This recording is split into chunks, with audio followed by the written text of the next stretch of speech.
Okay, guys, we are live. So for those listening at home, welcome to the Dungeon Musings YouTube channel. My name is Kevin Madison, and I will be your friendly, I think, game master today.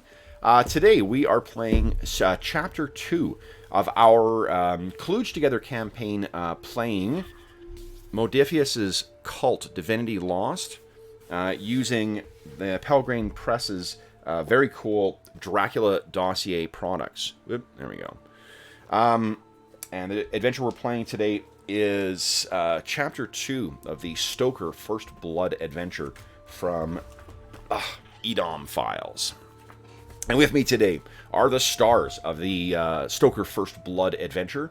First up is Arlen. Hi, I'm Arlen. I'm playing Colonel Frederick Burnaby as retired colonel because he technically works for the state now. Yes. And joining him is Sean. Archibald Forbes, roving British correspondent from the Daily Telegraph out of the London office, obviously. Mother was Irish, so my accent's all over the place. But besides that, I'm need the truth. The people need the truth, and we're going to find the truth. Nice. And we expect that we're going to have one more player joining us in a little bit as well, too. So we may have yet another player joining. So, guys, what happened last session? Let's see. We kind of arrived on location, more or less. We're all staying at the hotel, the name of which I'm not going to be able to put my finger on right this very second. The International. Thank you, the International. We met with a gentleman by the name of Osman Hamdi Bey, was the main NPC star of areas. Main NPC star of last session. Our contact of the Ottoman Empire. So let's set the stage for this for where and when we are as well too. Our story last session opened up in 1877 in Istanbul, and all of our heroes were started with them attending a cocktail party with some of the European, officials and whatnot. And at attendance in that session was both Colonel Burnaby and Mr. Forbes, as well as Dr. Stoker and Mr. Van Barry. You guys all met Mr. Bey in different capacities, and he had requested for Burnaby and for Forbes to attend, as well as Mr. Van Barry. And I think Stoker was brought along by Burnaby, right? Mm-hmm. Yep.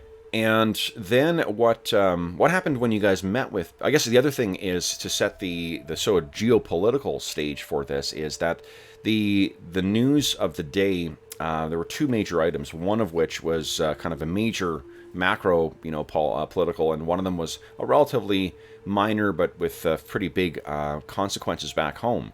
The big news is that the Russian army appears to be on the move, heading south through the Caucasus. Towards Istanbul and Turkey. That obviously is a problem for many of the continental powers. The minor thing was that not long ago, news of a massacre of Christians on the north side or the northern slopes of the Balkan Mountains in Bulgaria by Muslims last year when the Sultanate forces put down a Bulgarian uprising. And that's caused a great deal of sentiment back home that in Britain that effectively the Ottomans can go fuck themselves, and the British public will not support a war with supporting the Muslims against the Christian Russian forces, even though they're Orthodox. However, Mr. Bey has offered a way to potentially forestall that. Or at least address the impediment to getting the British Foreign Office involved in this conflict. What was that, guys? Yeah, so Mr. Bey, he told us that he has good authority from a deserter that there was a massacre of Muslim men, presumably by Bulgarian Christians, in a cave in If I look at the map, I'll remember the name Sure. of the town. Ternova. Yes. Yeah, a cave outside of Ternova. There was a massacre of Muslim men, and so that we could go and confirm this and send a message back to the British press, and thereby get good, better standing for the Ottomans Yeah. in the eyes of the British public. I think the plan, like with a clever wordsmith like Mr. Forbes, the hope is that you would contextualize it as a tragedy of civil war as opposed to a persecution of Christians. Yep. Yeah. So But okay. we're going to get the truth. So what else happened, guys? Let's see. I followed out the after we all had our meetings at the Sublime Port with Osman Hamdi Bey, then we went to his office and had more formal proceedings as he gave us the information you were just talking about, Kevin.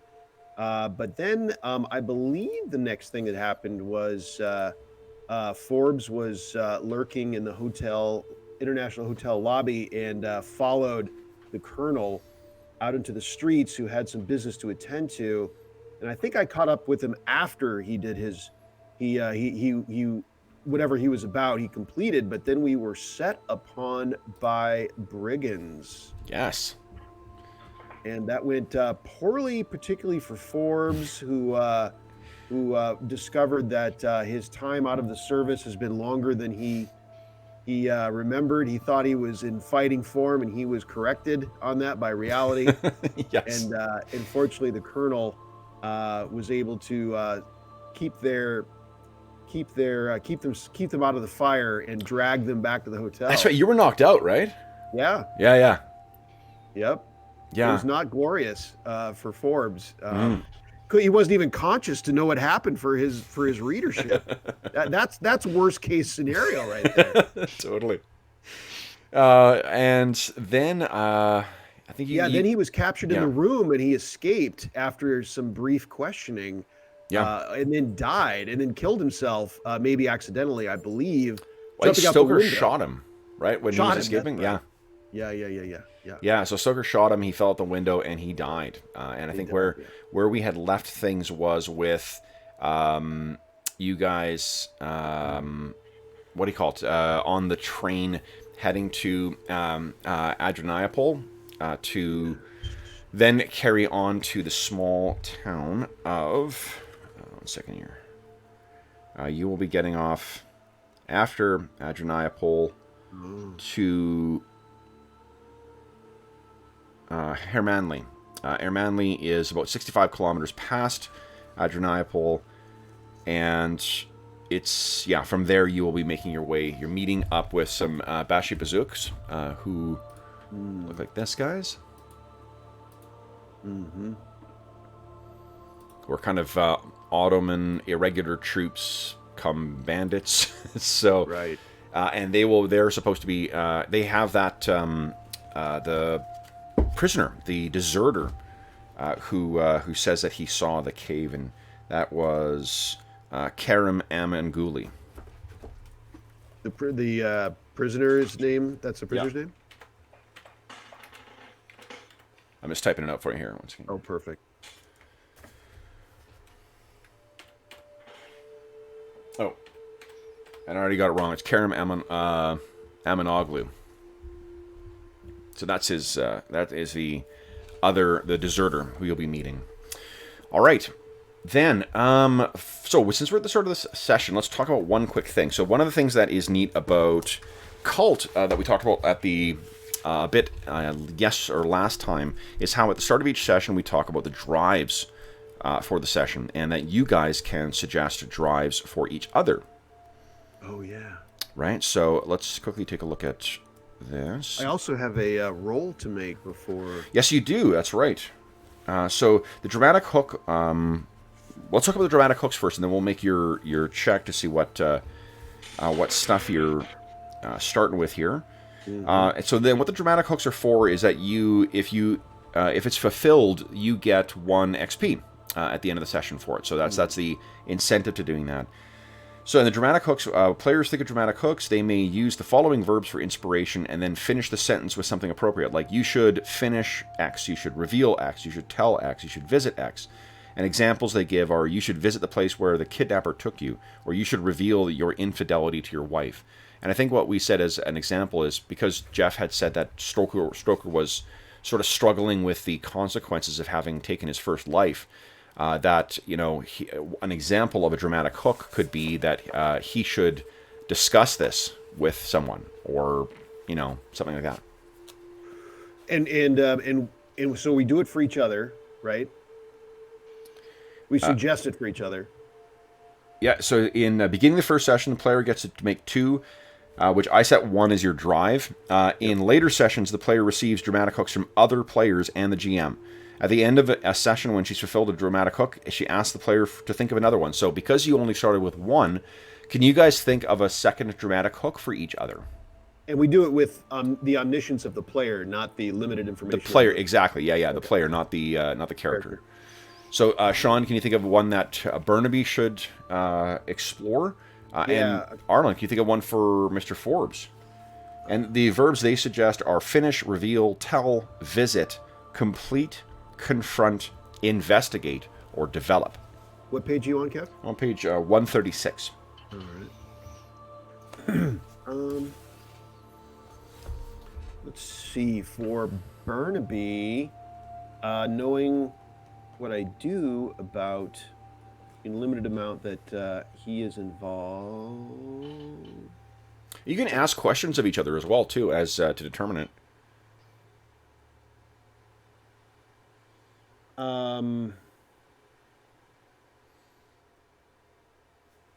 Well, why don't you refresh me, Arlen, on Burnaby's assignment, if you will, even though my character is not aware of it. What would you say his assignment is? Well, he's working for the. He's an agent of the British Foreign Office, who it seems like his job here is to. Well, it's certainly not to prevent the war. It's more like to put the British Empire on the best footing in case a war comes, or in the case of war. Yeah, because in this case, what you know from last time too is that the Turks are just not going to be a match for the Russian forces at the state that they are, and the British are not keen to necessarily have to get involved. Like, this is post-Crimean War as well too, and that was not a not a good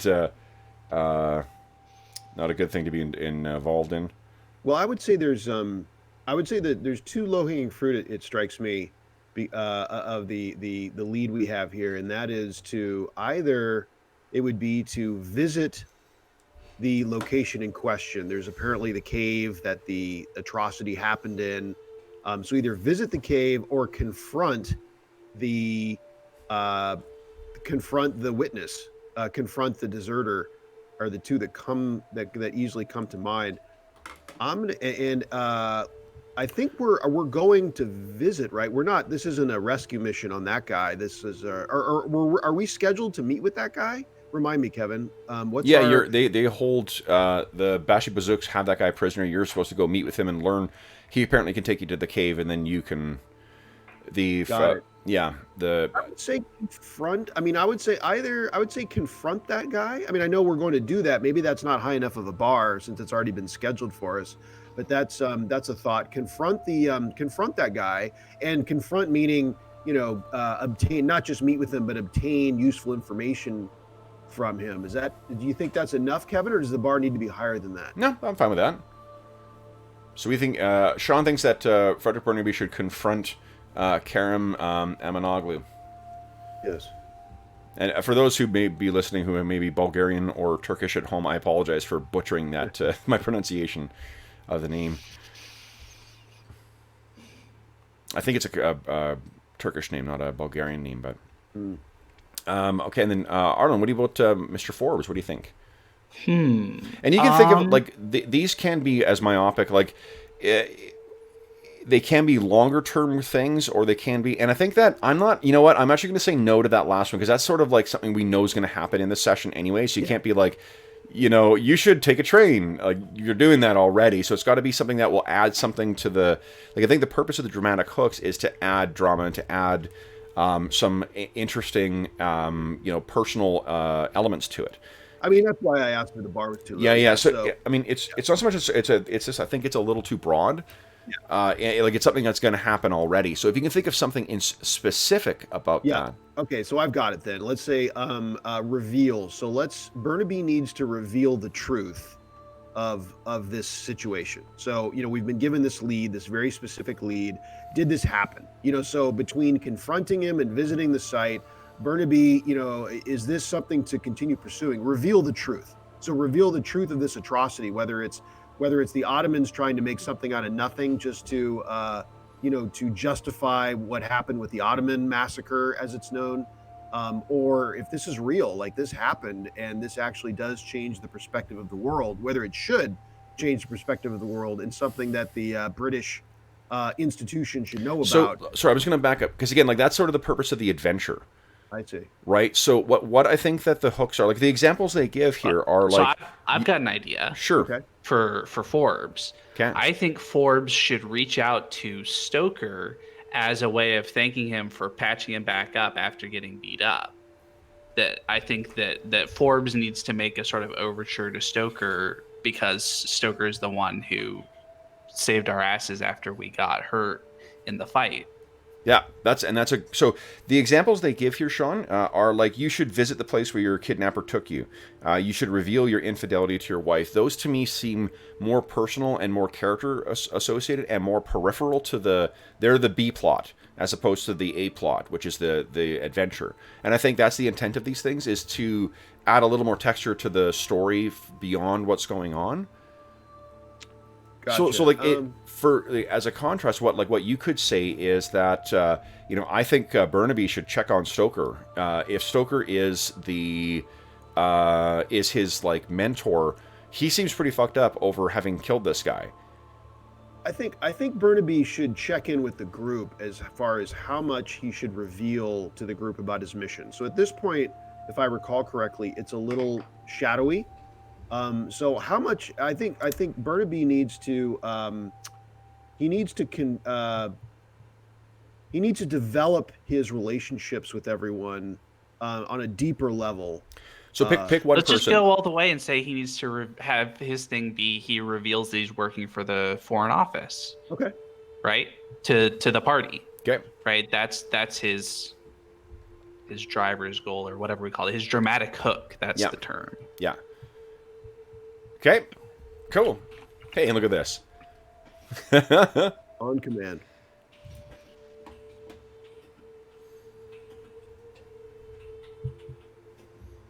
So we'll have Vanberry will be an NPC for the purpose of the session as well too. So he is there as well to draw on as a resource. He's just not played by anybody.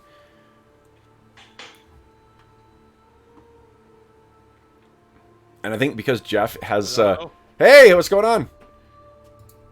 Because so you picked up your parents from the airport, right? Yeah. So you're on 2-week quarantine now. Yeah. Right. I live my life that way anyway. So Fair enough. Changed me. No, I just thought of that as you're going in, because I had someone this morning from the office they're now quarantined because their wife got back from a trip to the States, and like, well, wow. Yeah. 2-week quarantine now. Oh so. yeah. Yeah. So Jeff, where we are is we were just talking. We did a recap of what happened last session, and we're just doing the dramatic hooks for what should be suggested of the characters. So. Sean suggested one for Arlen, and Arlen suggested one for Sean, and then I'll have Sean and Arlen suggest one for Jeff's character, for Dr. Stoker. So, but first, why don't you tell Jeff what your dramatic hooks are for this session? So Archibald Forbes' dramatic hook is to reach out to George Stoker, as a matter of fact, because Stoker saved him. He was in pretty bad shape, and to reach out and develop that relationship. a bit, in thanks and because we were already associated, particularly because of your relation, your brother, being in journalism, or at least maybe not according to your family, but in general is considered so. So maybe to deepen that relationship based on Stoker's medical assistance to Forbes. Cool. Yeah. And then Arlen? And Burnaby's is to reveal to the group his workings for the British Foreign Office rather than just the Red Crescent is the organization.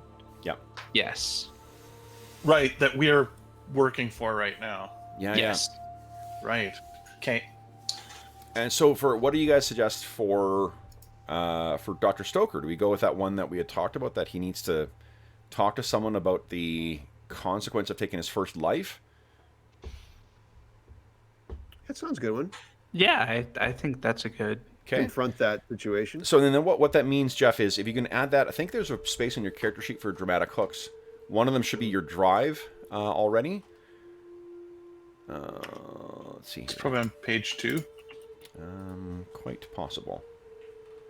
Yeah, dramatic hooks. Yeah. Yeah. Nice. Okay, so one of them should be the drive. That's on your character, the PDF character sheet that I sent.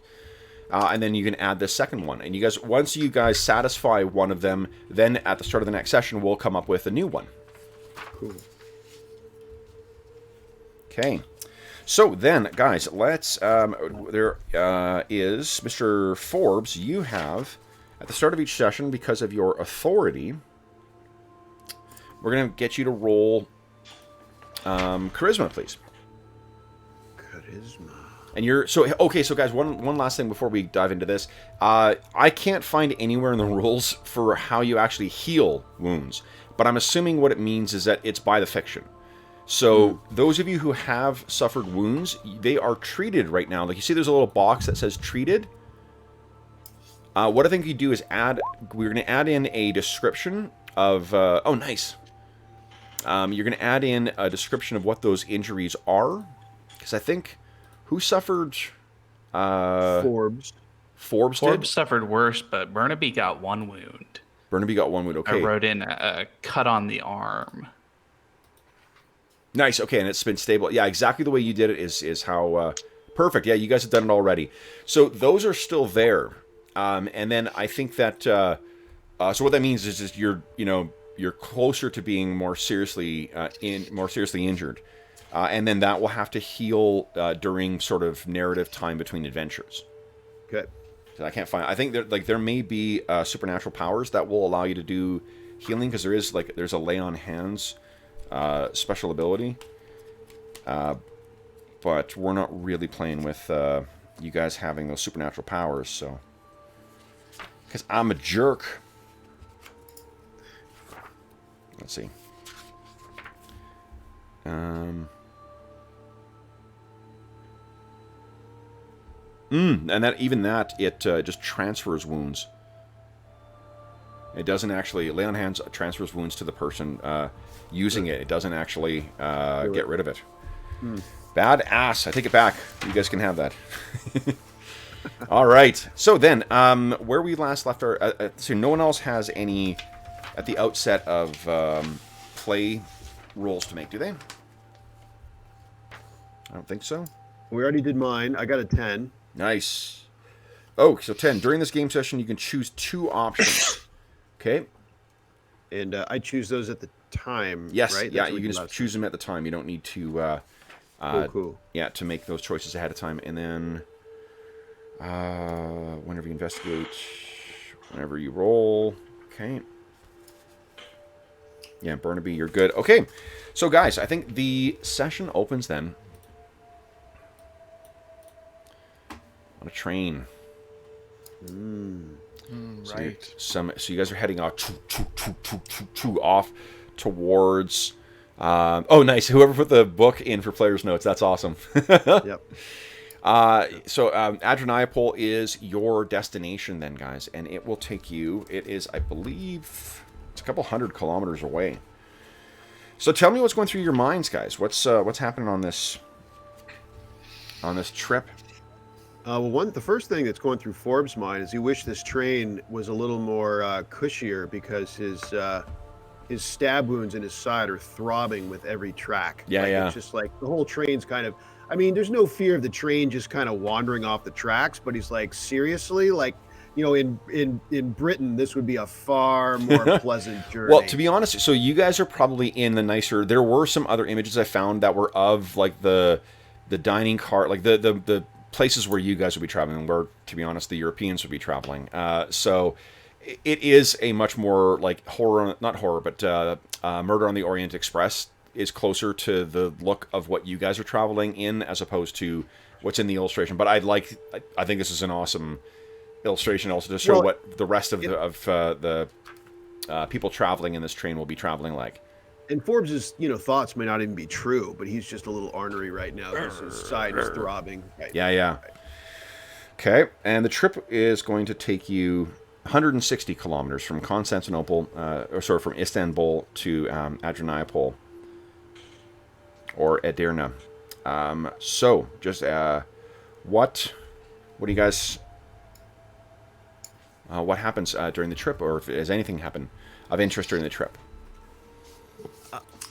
Well, Forbes is going to sidle up to Mr. Stoker, Dr. Stoker. Yep.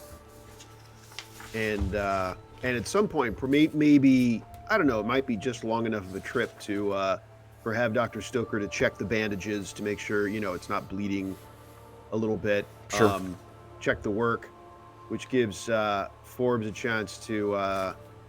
Doctor, I appreciate your. We've been associates in the past, but appreciate your work. I needed, frankly, a steady hand with my rough treatment from a bad morning, if you know what I mean. So, appreciate it, Doctor. It's no trouble at all. Unfortunately, I fear my hands may not be as steady as they were. And he looks down, and I believe it ended where he was holding the revolver sort of in his lap, and he was looking down at it. Okay. So maybe he sort of puts it away now that you've come to speak to him. He takes the revolver and puts it back in his pocket. But and maybe definitely, I've given you something to do. I mean, like medical, pulls you right back into your world from your troubles, and so So this will be probably a 2-day, at least 2-day trip. So you guys will have a cabin on the train as well, too. Okay. Yeah. So I think when you bring that up, I think he also would ask if there's anything you would like him to check over. Like, are you maybe he would check your wounds or whatever. Oh, well, Forbes is definitely complaining. I mean, Forbes says, "Oh yeah, Doc, this train's murder on my healing wounds. It's not you. It's this bloody track. They haven't checked it in a century. It's pretty clear to me. If you would take a look at the wounds, I'm afraid a train is no place for a wounded man, even though duty calls." Agreed. So, I know it's been a rough day, and for me for one reason, and maybe you for another. I want to tell you, I think your actions are commendable in all directions. You had to do what you had to do, and I appreciate you, Doctor. You're an upstanding member of this group, and I'm proud to be going into the abyss with you. Well, thank you. Your words are touching. I needed some reassurance on my decisions. Dr. Stoker, I think I'm going to let you make a battlefield medicine move if you'd like. And if you're successful, I'll let you... I see that one of the options on there is the wound stabilizes and will heal much faster than normal. I'll actually let you remove one of Mr. Forbes' wounds. Okay, so...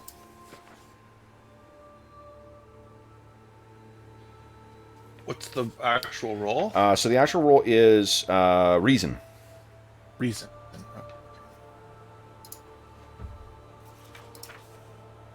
Ooh. Ugh. Okay. Whoa. So he's definitely off his game. Yeah. Well, it's the train. It's all over the place. Yeah. So I think it sounds like your hands are really trembling still too, right? Yeah, I think so. I think it's like a physical physical trouble. So there actually. are unexpected and potentially dangerous consequences, such as infections, healing deformities, or other serious side effects. I get to make a move. So, interesting. okay. So, Mr. Burnaby, where are you during this? I'm probably in the same kind of area, right? If we have a cabin, Yep. hang out with them. 'Cause But I think so I was thinking through because you were saying, what are we doing? I think I've got kind of two levels of concerns, and the one level of concern, the upper level of concern being kind of what are we getting ourselves into, especially after that kind of event where we didn't get to actually interrogate the prisoner. Yep. And then my kind of lower level of concern, the one I can deal with, is everybody going to be fight fit for what we actually get into? So I was thinking maybe I could read a person on Stoker to see how he's going to be better in time. Yeah. So maybe you're supervising this. You walk back into the scene where he's working. Why don't you give us a read a person check, please? So it's intuition. Yeah. And I don't think the doctor's trying to hide it, too. Yeah. I don't know if there's a bonus to that. Okay. Oh, I have a +1 relation thing with Dr. Stoker. Does that apply to this role, or is that something else? Let's check here. I think that more relates to making rolls to stabilize. But let's see. Okay. I was reading that. I forgot about those. That's a good call.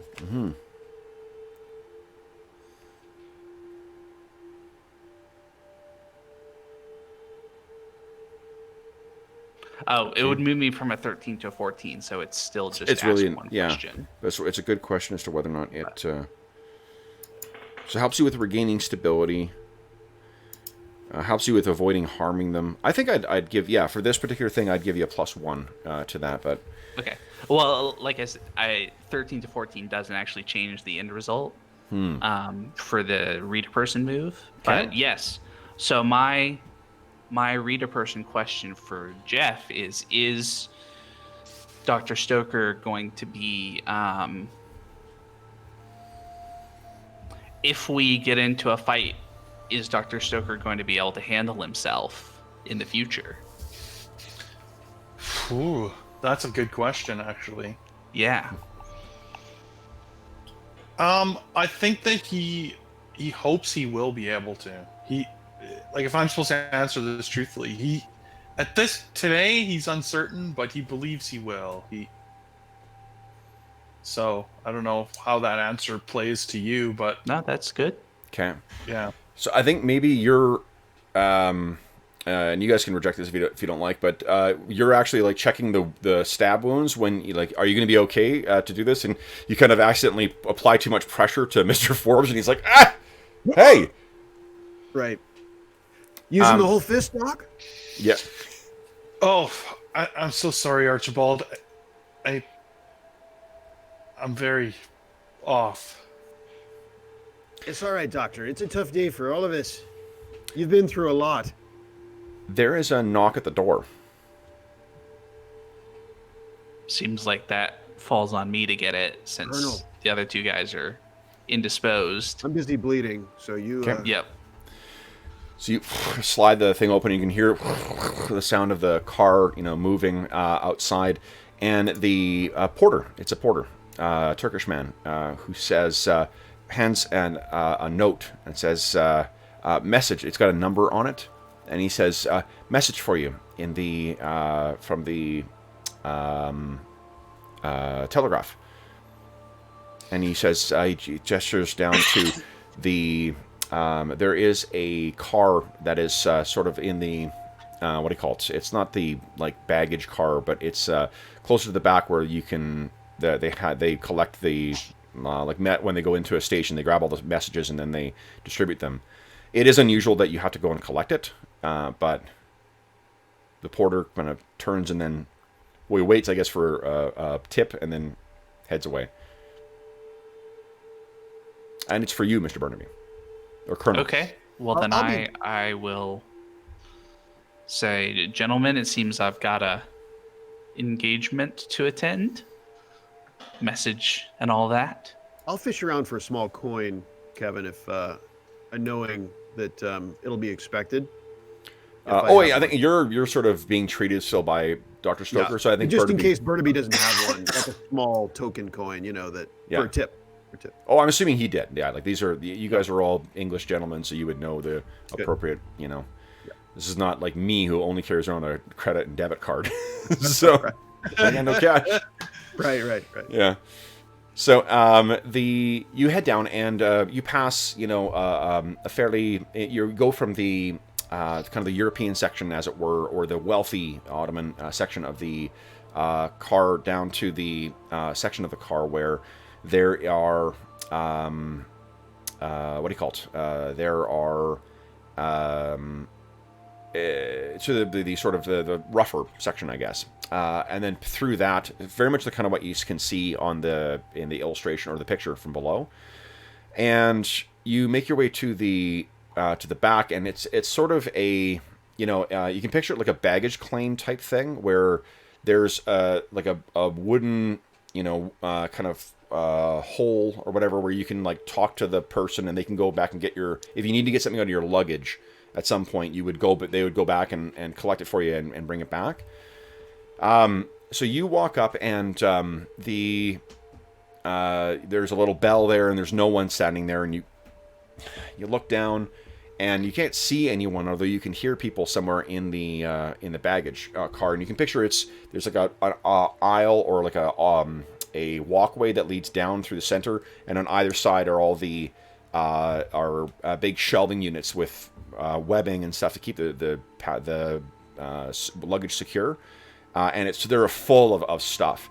And you can hear someone speaking in Arabic further down. There's a little bell to kind of get attention, and then this area itself is only probably about maybe 3 feet or so to between where you walk in and where this little kiosk thing is. There's a wall there, and there's a little window to kind of go through. What happens next? Can I understand anything of what's being said? Because I do speak Arabic. Yeah, they're talking. It's about like the. I think they're talking about someone's wife. It's just like someone's trying to figure out whether they should leave or beat their wife or something, and the other one is like, no, you don't need to do that. Then I'm gonna ring the bell. Okay.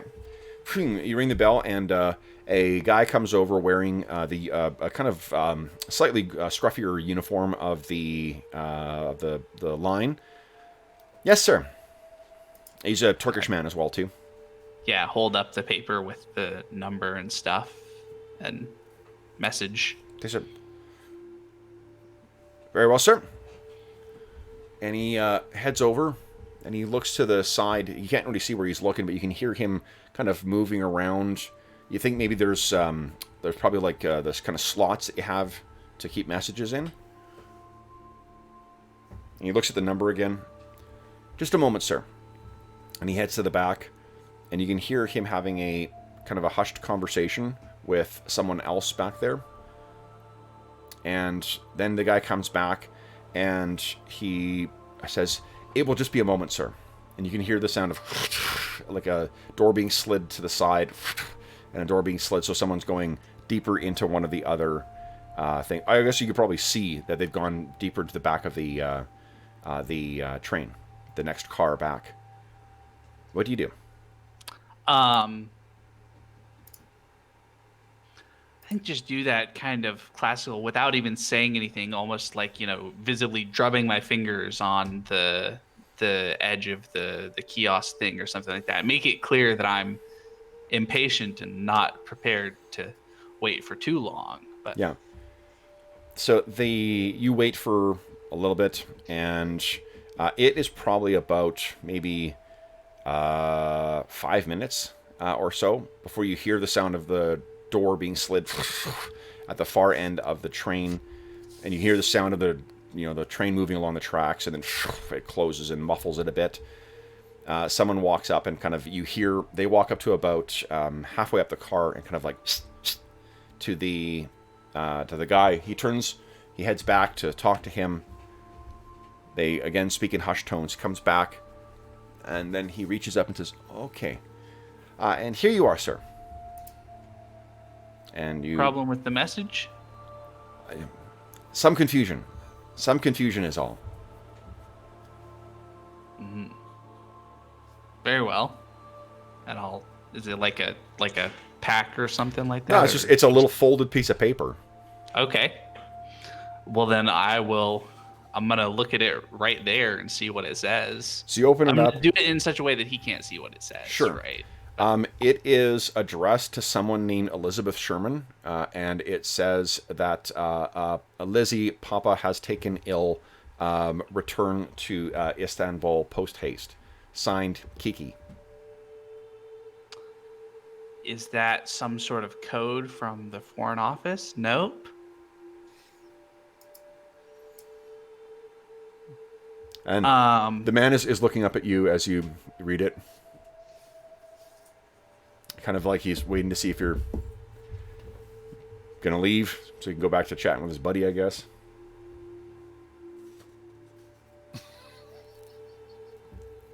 So I'm gonna tell him, I think you've given me the wrong message. Either that or the porter gave me the wrong number. Really?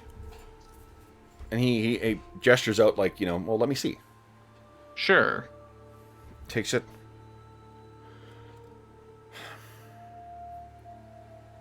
You are not Miss Sherman. I'm not Miss Sherman. And he takes it and he sticks it back in the slot. It says, "What is your name?" Burnaby. Burnaby. No messages for Burnaby. Did you send the porter? What? The porter who delivered the message slip. Where did he get sent from? After the last stop, we always send the porter to give notice that messages are due. The messages are usually delivered. If the porter is unable to deliver the messages, then they wait here. Are you... The porter told you to come here? Porter did tell me to come here. You don't know Miss Sherman? Not familiar with Miss Sherman. Miss Sherman is not traveling with you? She is not. Then forgive me. There must have been a mistake.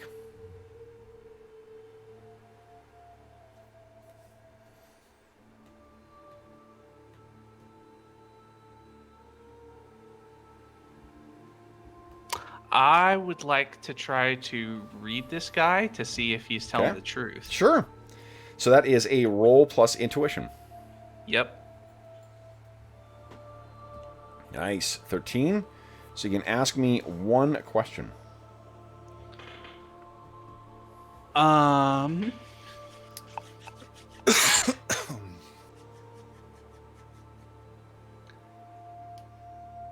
So there are sample questions on there as well, too. Yep. That provide some guidance.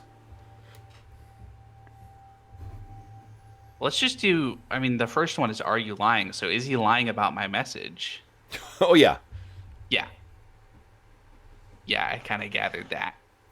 But I don't have any other questions right now to ask through Read a Person.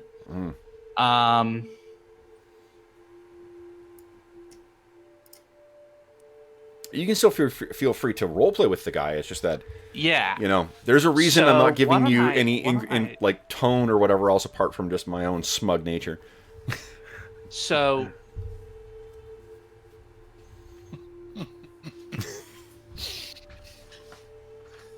it sounds kind of awful to do, but I am a European of some importance in this place. I think I could probably convince him to send the manager out or something like that, or at least whoever he was talking to. Okay. So I think that's an influence other check or move. All right. Okay. Let's roll influence other. Okay. 15. Holy shit. Wow. Nice. Seriously, it's a girl named Becca in a store where she wants to talk to the manager. Yep. Okay. So, what are you trying to do? I am I mean, first off, I'd like to at least get a read on the other one, right? The one he was talking to. If you're Get him looking to back, come out. you can't. You haven't actually seen that guy apart from like the Yeah. his back. You know. No. But I want this guy in front of me to go get that guy. Okay. So, yeah, he does what you say. So he says, "All right, hey," and this guy comes walking over, and he stands. He's very similar to this guy. Where this guy is a short, squat guy with a mustache. This is a tall, thinner guy with a mustache. And he walks over and kind of looks at your friend and looks at you, and he says in pretty heavily accented English, "Yes." I won't do the accent because that's kind of racist. Yeah. But I'm going to say now, clearly addressing both of them, I think we have a problem because a porter was sent to me to go retrieve a message, yet the message retrieved has nothing to do with me. I'm sorry, sir, says a short one. There must have been a mistake, an error. Is Miss Sherman? Miss Sherman must be next to you. And the tall guy says, yes, next to him, next to you.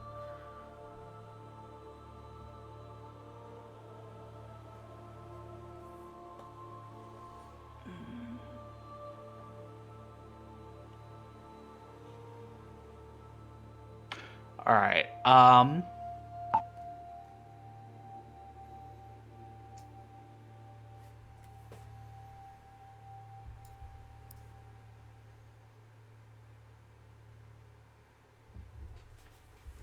What are you thinking?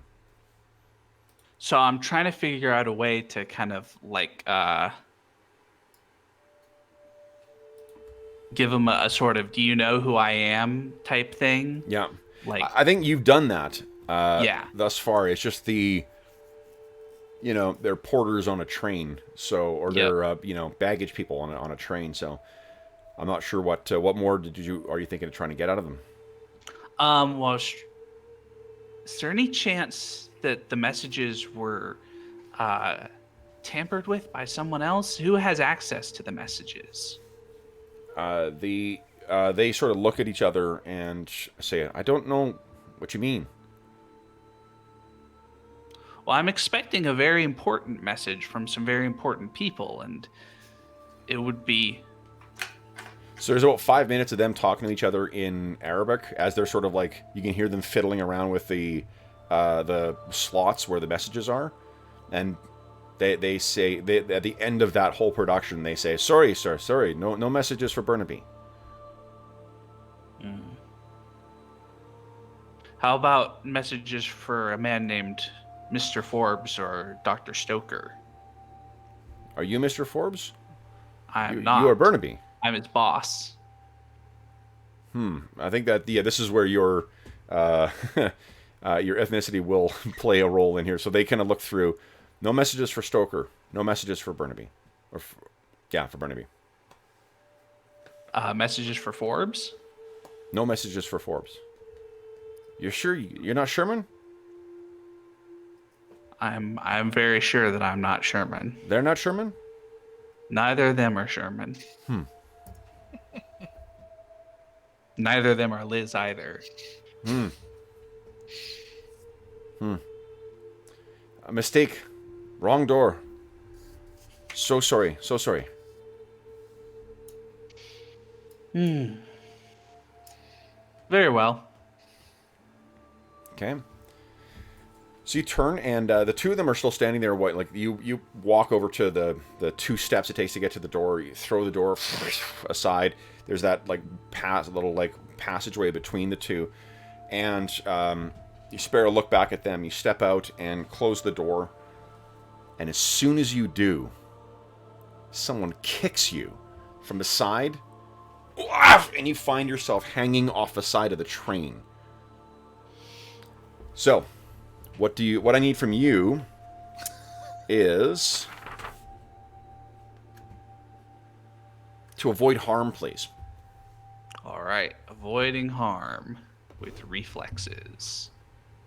Nice. Oh no, that was the last roll. Hey, 14. Oh. No? So you avoid the worst of it.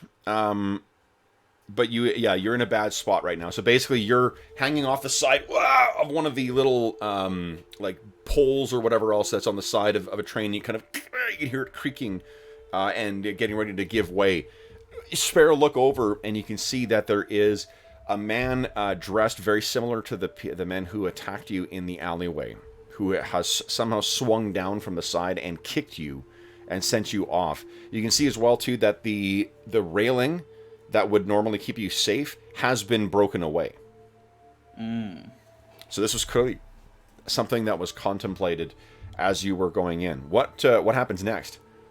Whoa! Wow! Is there a way to swing back onto the place, or do I need to like climb up on top of the train or something? You could try that. I mean, I think that's probably trying to keep it together. No, that's not keep it together. That is acting under pressure. Yeah. Like there's probably space to land. You'll be right in touch with this guy, and if you swing in and land on there, this guy will have an opportunity to maybe do something else to you. So what do you think? Really, it'll be the same move. It will just be a matter of where you end up on a success or not. If you're successful, you could scramble to the top of the train. If you're on top of the train, or you could be back on the landing. On top of the train, he's not necessarily there right next to you. On the landing, he is right next to you. The downside is you are up on top of the train, right? So. Yeah. So I think. Let's do it. Let's go on top of the train. Love it. Okay. So then you're acting under pressure here. Go ahead and give us, unless you've got some other thing you want to use, some other advantage. No, I don't think so. Okay. So go right ahead. Oh no! No. Oh no! There are serious consequences. You made a mistake, or you're exposed to danger. I make a move. So what do you think happens on your end, and then I'll build off of that. I think I'm trying to like scramble up to the top, and that rod that I was holding onto on the side kind of gives way further, and now I'm like hanging off the side. Yes. Wow. Swinging back and forth. I think that the guy draws he reaches inside and he draws a knife out, and it's the same kind of well, I think this is actually, it's not like a back alley knife kind of thing. This is actual proper, like not Bowie knife, but Bowie knife style type thing. Mm-hmm. And he kind of is getting ready. So if you come back on the if you do try and come back on the platform at this point, he's going to stab you right away. What do you do next? I think I'm going to try to shuffle along the bar and try to get back to safer ground. Okay. So let's try here. That sounds like it's acting under pressure as well. Yep. Come on. Oh my god, even worse than before. Wow. Oh shit. So I think, yeah, what do you... I think what happens, how about this, is, so you're going along, and this thing is, whoa, and then you feel there's a hook that kind of grabs you and yanks, and you hear this cranking as this thing goes along. You've been pulled in by or to the side by the porters. They've pulled you in now too, and one of them is going to grab you and yank you inside violently. So would you give me an avoid harm? 12. Okay, so you go, you kind of stumble in, I'm going to make you roll an endure injury check with a harm of 1. So you stagger back and kind of fall into there. You clark your head on one of the what do you call it? The shelving units. Oh, and go ahead and give us endure injury -1, please. Endure injury -1. Yep. Nice. So you land, but boy, what do you think? Well, I think I kind of land heavily for a second and then sort of wipe off the mustache. Yeah. And stand back up, and it's clear that I'm not nearly as winded as I ought to be. Okay. So big guy starts tall guy starts moving in towards you. Small guy is moving in towards you too, and you hear as the door opens up on the other end there, and the robed figure starts walking in the door as well too. What do you do next?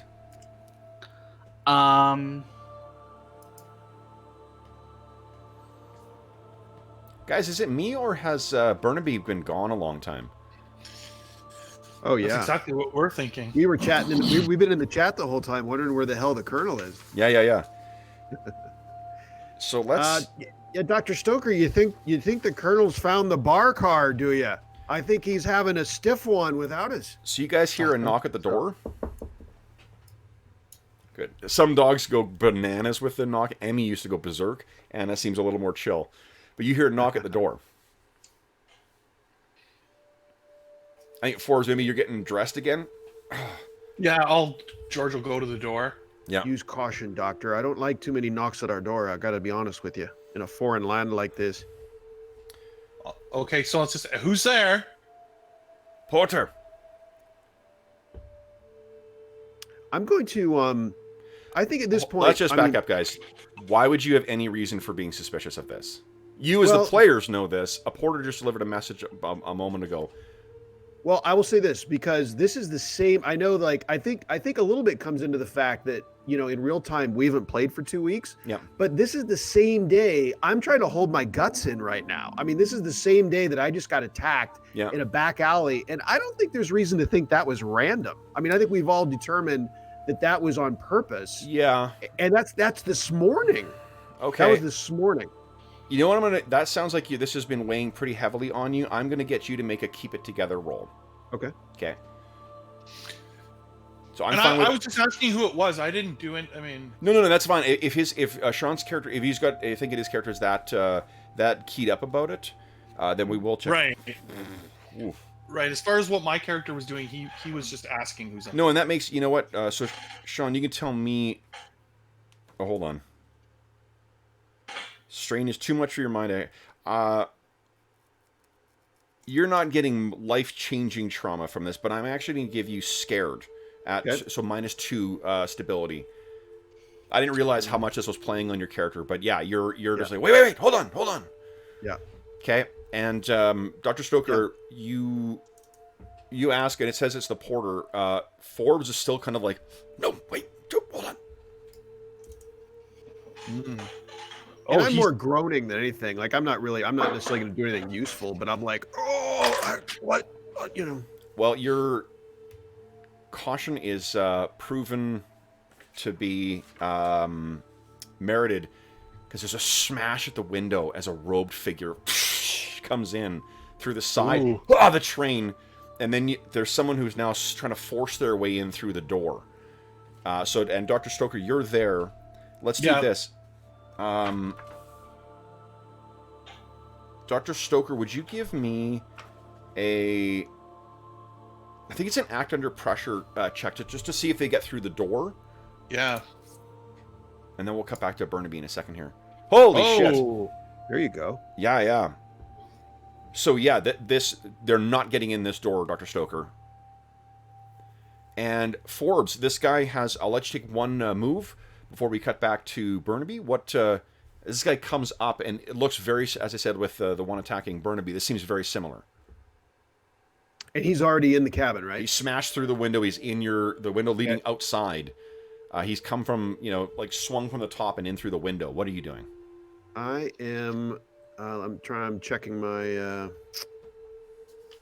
let's see... like what I have to work with here.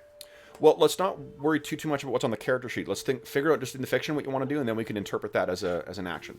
I was just thinking if I had any weapons to even like reflectively reach for. Okay. That's we had your revolver, right? Yeah, if I got it on me, I'm gonna go. Yeah, I'll go for it. If you're so scared as to be suffering a trauma, I think you've got it with you the way like all the time. Yeah. Yeah, it's that day. In a week from now, maybe I've calmed down, but today I'm like, so yeah, I'm going for the revolver. Okay, please. So it sounds like you're engaging in combat? Yep. Go right ahead. All right. Let's see. Oh, revolver's my... Get my reference deck out.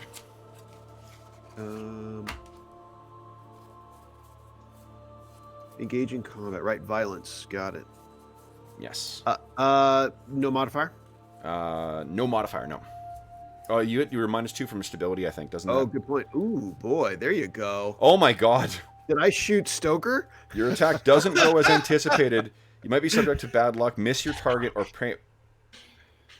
Oh, man. I think in your rush to try and get your pistol out, you sort of like stagger to the side to try and keep a distance. This guy seems to recover much faster. He jumps up, grabs you, and he's trying to push you out the window. Ow! And in your... so what I'm going to do, I'm just going to make a... Well, there's also a bad thing. So you draw your pistol out, and just like last time, your pistol goes flying off the side, and we see the train go by as your pistol lands on the ground somewhere outside of Istanbul. And I need you to kindly give me an avoid harm check, please. All right.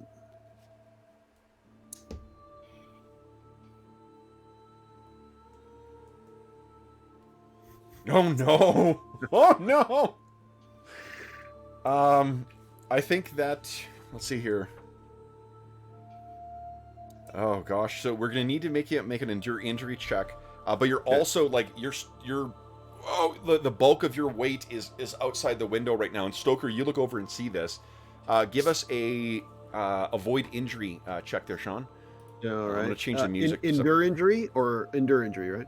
Endure injury, please. Let me see here. I gotta move this down here. Okay, better.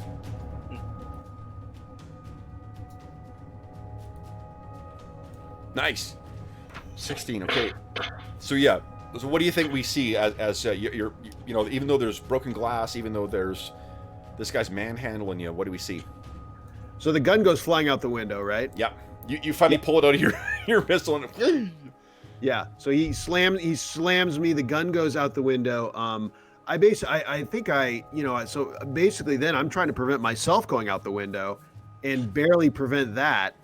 But depending on I managed to miss the glass, him, and I'm kind of pinned against the wall now, I think, trying to recover. Yeah, so you've managed to pull yourself up, and he's trying to like push you out the side. So Burnaby, you are facing two guys, and there is a robed guy who is on the other side of that little kiosk. What are you doing next? So I have a thing called martial arts expert. Whenever you're fighting in close quarters, roll plus violence, and I get 2 edges to spend on special things. Nice. So I think I'm going to start with that. Now, is that specific? Oh yeah, right. You're not the fencer, or are you? I am the fencer, but that's separate. Not specific to fencing. Awesome. Fencing is a special thing. Okay, so let's first roll your martial arts expert. All right, engage in combat. Oh, holy shit! Amazing. Nice. So you get 2 edges that you can spend at any time from the martial arts expert. And what do we see in the film version of to reflect this? Is this you kind of like? All right. Square up. Yeah. One way with the other, and then like a little bit of a grin. All right, that's not going to count as a move though. So what would you like to do? You're going to engage in combat here? Well, seems like the thing to do is engage in combat and to use one of my edges to do roundhouse strike to engage in combat against several opponents surrounding me, counting as a single attack. Nice. Sounds good. Here we go. All right, engage in combat. Oh no. Oh my god. Oh, your attack doesn't go as anticipated. You might be subject to bad luck, miss your target, or pay a high price for your assault. What are you thinking?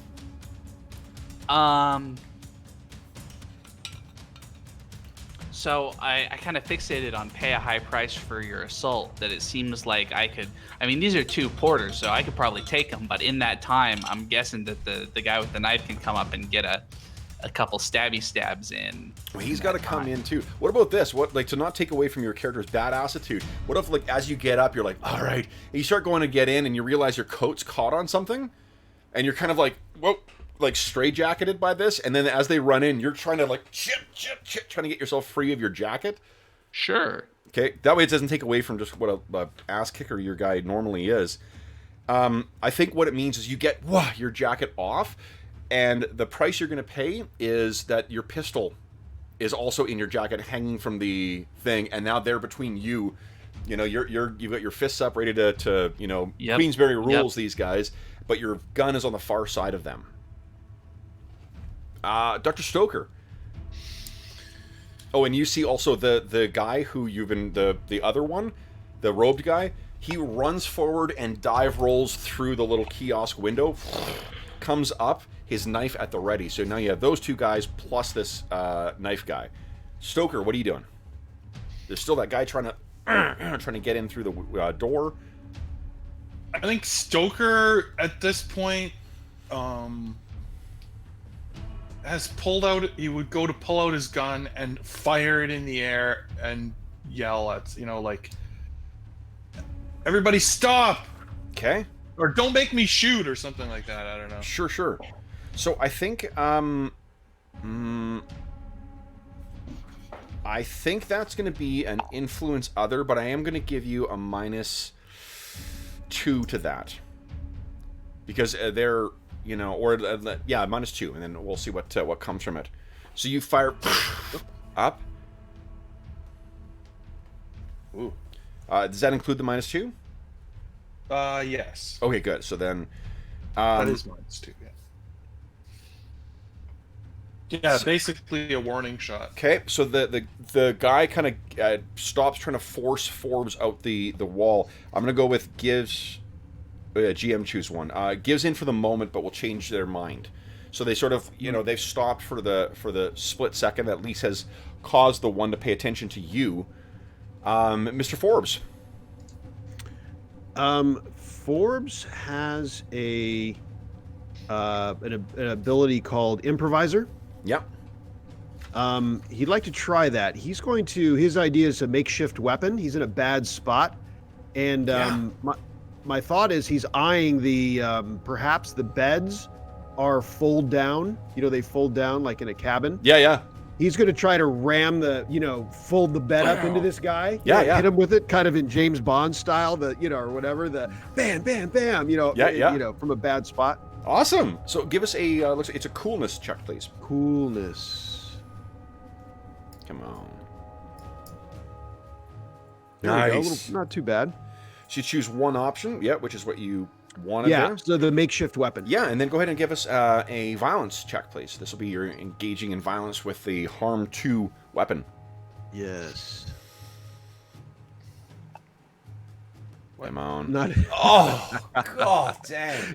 Hurting someone with a bed is difficult. It's difficult. Apparently. So you reach over and you try and grab this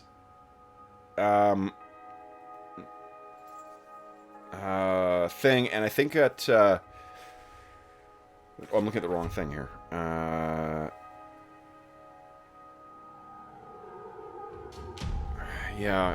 Subject to bad luck, or I think I'm gonna bump the harm that this thing can do against you on the next one by 1.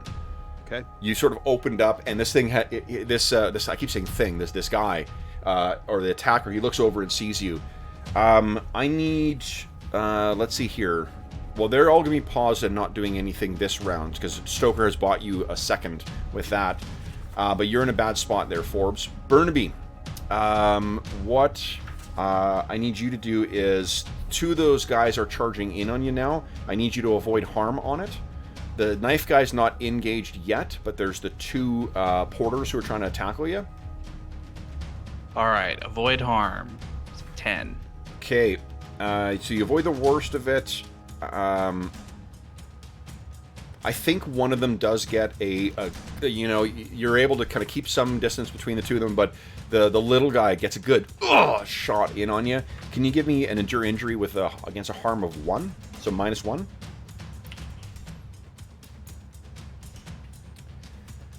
Oof, still standing.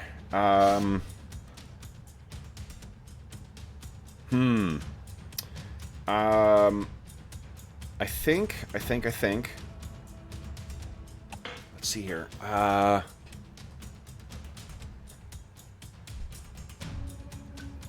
I think that because I'm trying to decide if I want to do a wound on you or throw you off balance.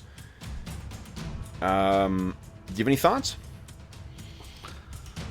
Well, it seems like if he just punched me, that it would be more off balance than like actually getting stabbed, right? Yeah. But, so maybe what I'll do is I'll just give you a -1 to, forward, like the way it works in some of the Apocalypse roll games, -1 forward. So your next roll takes a -1 on it. Yep. Oh, I kind of rang your bell. That little guy hits a lot harder than you thought. And the knife guy's gonna be moving in now. He's not gonna be able to get an attack off this round, but you can take a move now. All right. So one of my edges, because I got 2 of them for my martial arts expert, says disarm, remove an opponent's weapon, and that sounds to me like instead of rolling for it normally with a engage in violence thing, because that's one of the options for engage violence, that I can just do that. Yep. So I would like to disarm the guy with the knife. Okay. Yeah. And then So I'd like to what does that pick up look the knife like? off the ground. Okay. So what does that look like? When you're So the guy with the knife, he's been getting ready, and he comes in with one lunge, and I just grab his arm and kind of knock it. Yep. And knife falls to ground. And then I think a coolness roll would be called to act under I agree. Yeah. So go ahead. Let's see if you can get it. pressure to try to grab the knife with -1 because I'm off balance. Okay. Awesome. So you do exactly. You hit it, and then you catch it with your other hand, and ha! You've got a knife up now. Let's see here. So back in the other room, Stoker. I think that I need you first to give me an act under pressure again too. This is going to be you trying to keep this guy out. The guy on the other side is going to try and get in here again. 12. So you do it, but you hesitate, are delayed, or you must get a complication. Okay, so I think here's what happens is you throw, are you like throwing your whole weight against this door there, Dr. Stoker? Yeah, like if the door pushes into the room, I'm assuming that yeah. Yeah, okay, so you got the thing against the door, and bam, bam. Then there's a bit of a pause, and then you hear, choo, as you see the tip of a knife come through the door, and then it comes out again, and I need you to roll an avoid harm to see if you avoid this guy trying to stab you through the door. 13. So you avoid the worst of it. What I'm going to say is that you don't get stabbed, but you pull yourself back in time for the second one comes through and the door kind of hangs away. This guy is there ready to engage you now. So that's the downside to that. Okay. Okay. Then it is Dr. Stoker or Mr. Forbes. Either of you guys can take a move. I think Forbes is pinned against this wall. His whole bed idea went south. So now he's slipping a hand behind him to draw. So you still can use it because you got that result from before. It just you weren't able to bring it into play last time, but that still is there as a viable option for you. Okay, well I'm gonna try to shove him into the bed and close him inside it. Okay, so you pull it down, knock him up, and wow. Okay, Yep. Yeah. So engage in violence. All right. Or in combat, rather. There we go. Nice. Okay. So yeah, I think what do we see as this guy, you know? So I mean, this guy thinks he's got me. That's the key, and so I just get him off balance. Just a matter of like, just so I pull. I've already got my hand on that bed, and I use it as leverage to like pull me towards the guy, hit him in the shoulder, and just slip my toe behind his ankle. And next, he's just a little bit off balance, and I know this is it. So I put everything into it, and he actually goes over to my glee and into the bed, and now I just shove the whole thing closed. Okay. So it goes up. And here's the downside from before is that your cuffs are caught on it. So you can like, whoa, all right. What the? Oh, no. Dr. Stoker, what is your action or your move? He's gonna step away from the door where the guy is jamming the knife through, and as he steps away with his left hand, he pulls the door open. Yep. But he trains his revolver on him, and he says, "I'm trained to kill with this weapon." Okay. And he's got it sort of pointed right at him. Okay, so give us a... You know what I'm going to do is, so you would take a -2 for these guys because, like, they're, you know, there's a reason they're showing up out of nowhere and trying to kill you. But I think this is where your trauma would actually come in benefit, or where would be a benefit. So instead of being the -1 you get from your trauma, you're going to get a +1 to this because it's coming through, you know, the English steady demeanor is probably kind of ragged, and you're almost pleading that, like, don't make me do this. Right. Does that sound right? Exactly. Okay. Yeah. So then I'll only give you a -1 to this. Go ahead and give us a influence other. So charisma with the -1. Ooh. Nice.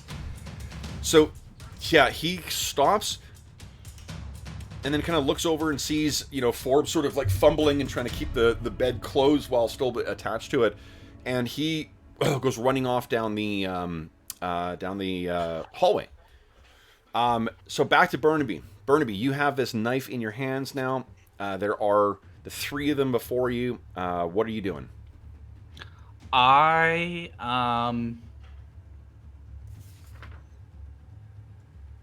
was thinking if I'm gonna fight one of them, it seems like the guy with the knife is the one that I want to stab, or the guy who had the knife is the one I want to stab, and the porters I can just, you know, shout down or something. Yeah.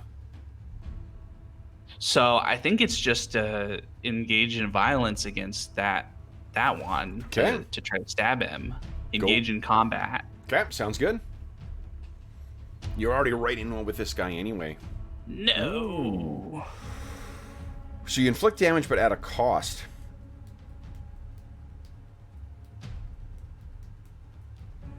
Okay, so the damage is a harm of 2 with a knife, I think. Let's see here. Yeah, chopping weapon attack. Yeah, hack right. slash chop. Okay. 2. So yeah, so you stab this guy, and I think what you also do is the way that you've positioned him is you sort of stab and run him back, and then he goes kind of falling off. You're like, shit! He falls off the side, bringing the knife with you. So he falls out the side. You've lost the knife, but he's gone. He's fallen off the side of the train, and these 2 porters kind of they look at you and I'm going to let you make an influence other move as well to see if these guys, to see how these guys are going to react. All right. Okay. So what do they see? Like, are you like, nope, shit, like that this thing went over, or does that look like what you intended to do? Yeah. So that. Oh, roll for that, of course. Yeah.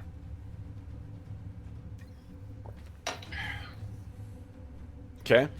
Yeah, so I think they see, it looks like I just bull rushed him and shoved him out the train. Yeah. And they may not even notice that I don't have the knife in my hand anymore, because I've, you know, look almost like as if I'm wiping it off on my trouser leg or something where they can't see it. Okay. And then I say to them something in Arabic like, today's not the day to die, boys. So the 2 of them kind of look at each other, they look at you. And you're actually, you can see, like, your eye goes to the side for a second. Because of how the scrum has gone, you're now back facing towards where the open door was. You pushed him out, which means you're closer to your revolver, too. Mm-hmm. So they sort of look over at that, and then they look at each other, and hands kind of go up like, please don't. Please don't. So, getting back to you guys, Mr. Forbes, I need you to act under pressure for me, please. Okay. Okay. 10. Okay. So what I was asking, I was curious of, is whether you can prevent this guy from getting out of the bed. So you do, it looks like, but you must deal with a complication. Maybe he's so you know how my cuff is hooked. Yeah. Maybe now also he's reached over the lip of, you know how I've slammed it up. Yeah. And he's trying to get out. What if he's reached up and grabbed my wrist? In addition to my cuff being hooked, now he's got a hold of me, even though he's still in the bed. Yep. I've succeeded in keeping him, but now he's got me too. Yeah.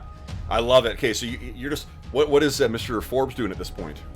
Well, I got it pictured where this guy's slamming the bed, you know, trying to get it open, and so it comes open a little, and then I go, "Arr!" and I slam it back closed, and then he slams it a little bit open, and I'm slamming it back closed. But in the midst, he's also got my wrist now. Oh, shit. Yeah, okay. So then what are you... I guess either Dr. Stoker or Mr. Forbes, you guys can go ahead and make a move now. So just to understand, is there someone still in the room other than the guy that's in the bed? No, the other guy has run off down the hallway. Like you brought your gun, you face towards the door, and he ran off in one direction down the corridor. Okay, so I would say, where's Burnaby? And I would turn to look down the hall with my revolver, sort of pointing it down the two hallways. And I think you see, as you look both directions, what you see is that he gets to the end of the corridor and kind of ducks around the side. You might have time to make a shot if you like, but otherwise he's going to go around the corner, and then you hear the door thrown open, and he goes racing out, leaving the door I don't think open. I'll take a shot, but okay. I'll. Okay, so that's what you saw. Forbes, what are you doing? And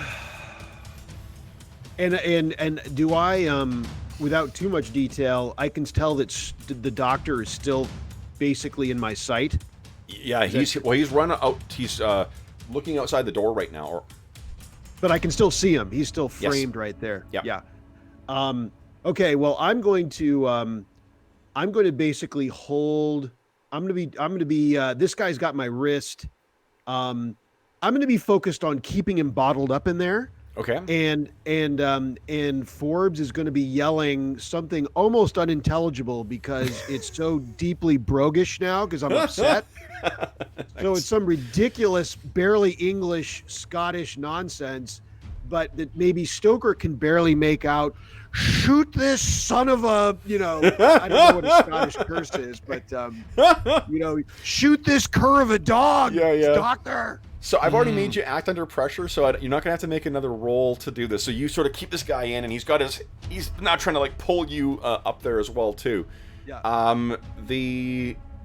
I think what I'm going to now get you to do is give me a avoid harm, Mr. Forbes, because he's going to be doing the same thing, stabbing through the bed, trying to get at you. Yeah. Oh, no. Oh, no. So give me an endure injury with a -2. Okay.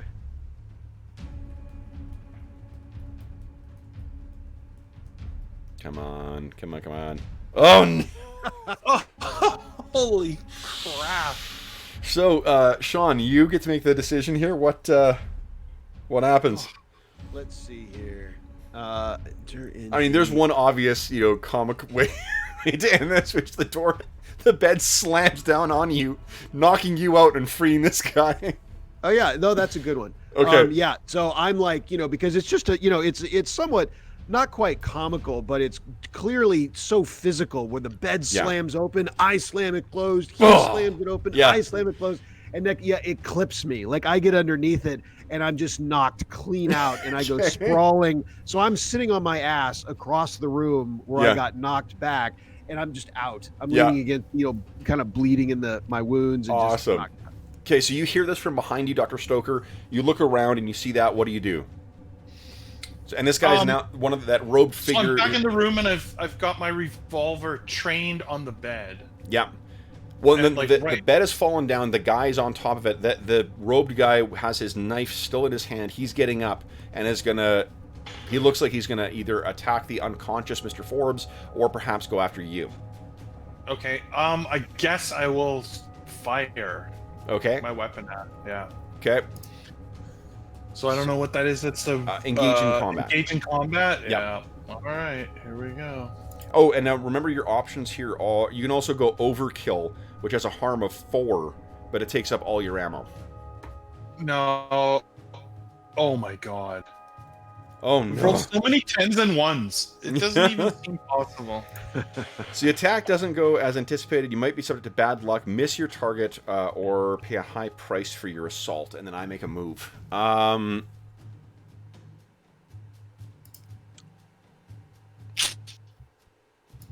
What about a gun jam?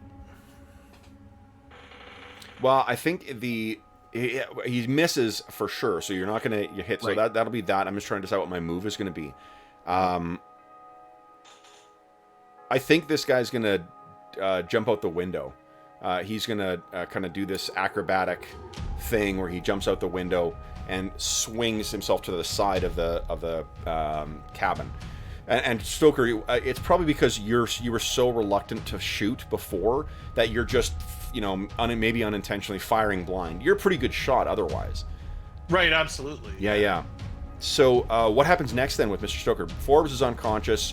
I think he would rush to check on Mr. Forbes. Okay, so you don't see anything further of that robed figure either. But you run over to Mr. Forbes, and Sean, what does he see? Well, I'm just knocked out cold. I'm sitting on my butt with my back against the wall. My stitching is probably come open a little bit, and my from all the fracas. Yeah. And so my tunic is has blood seeping through it now from the freshly closed wounds this morning that haven't healed at all yet. And for the second time today, I'm out cold. Yes, jeez. Okay, so we blew past our mid session break here, guys. Why don't we take our mid session break right now, and then we'll come back and talk about what happens next. Cowill. Because Burnaby will want to. There's a lot of shit to talk about. Yeah. Okay. 5 minutes. Yeah, 5 minutes. So we'll be back in 5 minutes, folks.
What do you guys think of the combat? We've had a decent amount of combat last 2 sessions.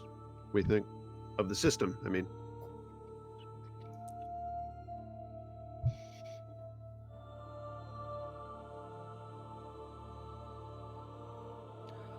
Go ahead. It's interesting.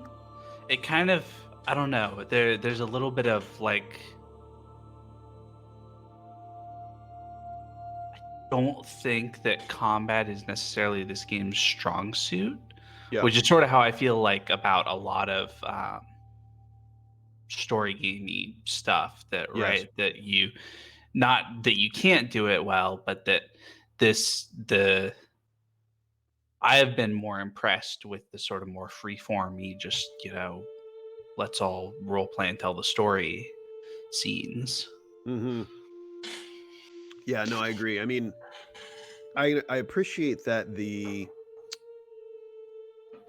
it almost comes down to, I think it runs into that really basic choice of complexity versus pace to some extent, in that the games, let's say with like let's say a Conan, which gives the players so many options and it's deep, the system's like got a lot of stuff and the players got a lot to access and to make use of, to make the game to take those mechanics for a spin, and everyone goes, ooh yeah, those mechanics, but it takes a while and it's it's a little complicated, and it goes to that side, and Kult comes all the way to the other side, where like the moves to make are pretty simple, and you're looking at the same list every time and it keeps it nice and tight, but then it really relies on the players to make it interesting, with the descriptions, and there's less to hang your hat on mechanically.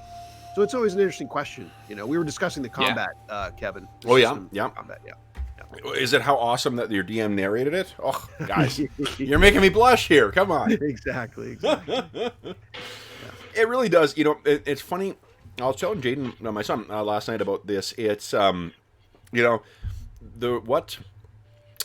route back to OSR games honestly started with Blades in the Dark, because I read it and I read like, oh, this is what story games are, and I'm like, this reminds me a lot of what we used to do as players playing old school games, because we would have to make there wasn't really a lot of complexity to the rules, so we would have to kind of fill in the fiction of, we just didn't call it that at the time.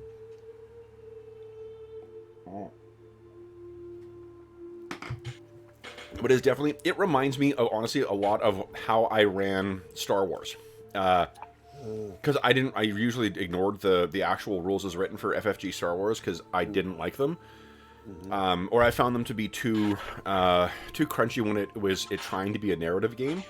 So, yeah. But what was your conclusions on it, apart from the forced, flattery of your DM? I mean, I was just making the point that, I'd even so often I come down to the basic comparison of crunch. How much crunch do you want? Crunch can make it interesting, but it also makes the challenge on pace. So I would say, like Conan, there's so much mechanics and they're fun to take for a spin, but it's there's some complications there. Like to make your way through it takes a while. And we've talked about how 5 players is probably too many for Conan, something like that. This goes to the other end, where it's very streamlined. Like we're all looking at that same list of moves every time. It's pretty simple, So it's up to the players. So I think that's where the potentially the mistake is, right? Is that's not why it's not the way to correctly assess the two, is because you're not supposed to be just looking at the list in a narrative game or in an OSR game. You're supposed to be thinking of the fiction. What can I build on that's been in there that can potentially affect what the thing is? Because there's so much of a focus on the fiction in these games, just like there's in, like, say, Call of Cthulhu, you don't really go back to your character sheet in combat. The reward and the differences come from figuring out what's happening in the scene and in the story, and finding ways to sort of work that to your advantage, right? Yeah, I mean, that's a better way of putting it. I mean, that's what I was trying to say, in that like in a game like Conan, you can rely on the mechanics to bring in some interesting components. And in this game, less so. You need the player to come up with interesting things in the fiction, like the bed. Yep. Like, the mechanics really didn't give me the bed. I had to come up with that. No. Whereas in other games, the mechanics are, give you that, like, flavorful, interesting. In this game, it's the fiction. See, and it's interesting that, because I was talking about this recently with So we'll get back to the actual game in progress here in a sec, folks. But we were talking about this recently during in comparison to Pathfinder 2. Like Pathfinder 2e is one of my absolute favorite games ever. I love that game so much, but it's not the game I want to run everything with. It is a very specific type of experience that it's suited towards. And the thing I find with that is because there is that really fun tactical combat component, it's easy to fall in the trap of continually just like, well, this is a really cool thing. I can do this with this. So the inclination as a DM is often to not fill in the other stuff, like the role-playing stuff, the fun character, stuff that you do in a role-playing game. And I guess that's what is assumed, that you're going to fill that in as the players. But it's easy to forget that or not be focused on that when there is such a crunchy, tactical, fun game to be thinking about. Yep. If you compare reading like Call of Cthulhu or Kult adventures versus reading D&D or Pathfinder adventures, you'll find a lot more combat encounters laid out in there. And I think a straw man argument would be like, well, that's because it's all about combat. And it's like, well, no, but that's the stuff that engages the rules, so that's why it's in there. Yep. Whereas it's expected that you're going to fill in the other stuff. And it's tough because, I feel, I don't know, not justified or not, but like I feel sometimes like when I'm going a full session, especially for a game like Pathfinder or Pathfinder 1 or Rolemaster maybe, where there is that really crunchy stuff, if you're not giving the players an opportunity to engage with that part of the game in a session, was that a satisfying session for them, especially for the characters who are more combat focused, whereas this kind of thing, that's the entire game. We don't have that there isn't the depth of tactical complexity where you can make all those interesting decisions at character creation and at the table, but it makes a different experience at the in the course of playing.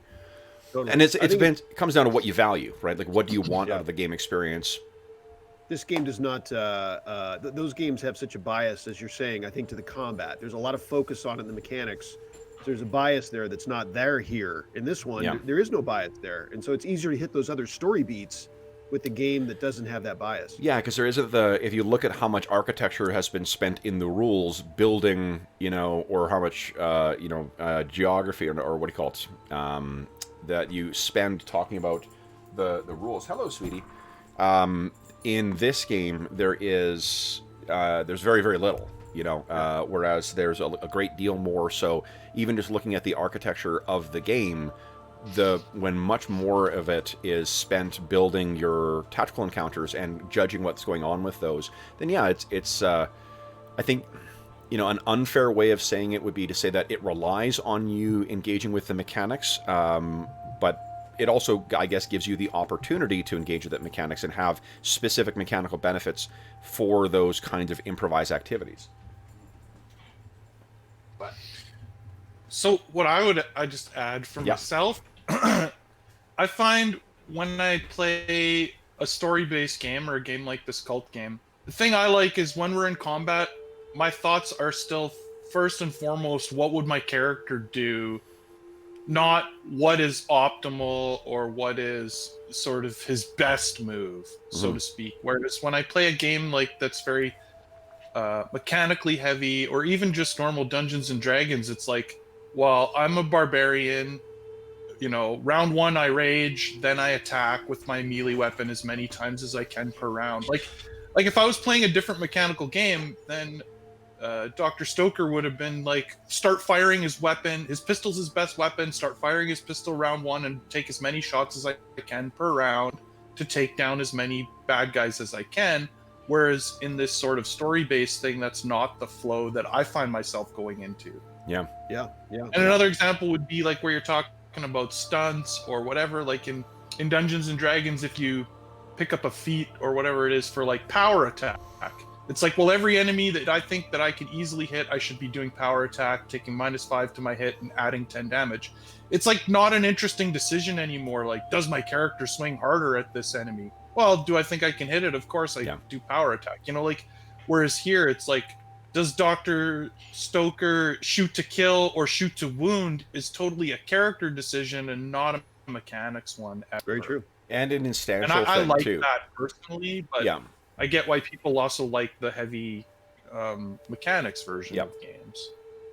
And like for myself, I like both. Like it's it's right tool for the right absolutely. job. Yeah.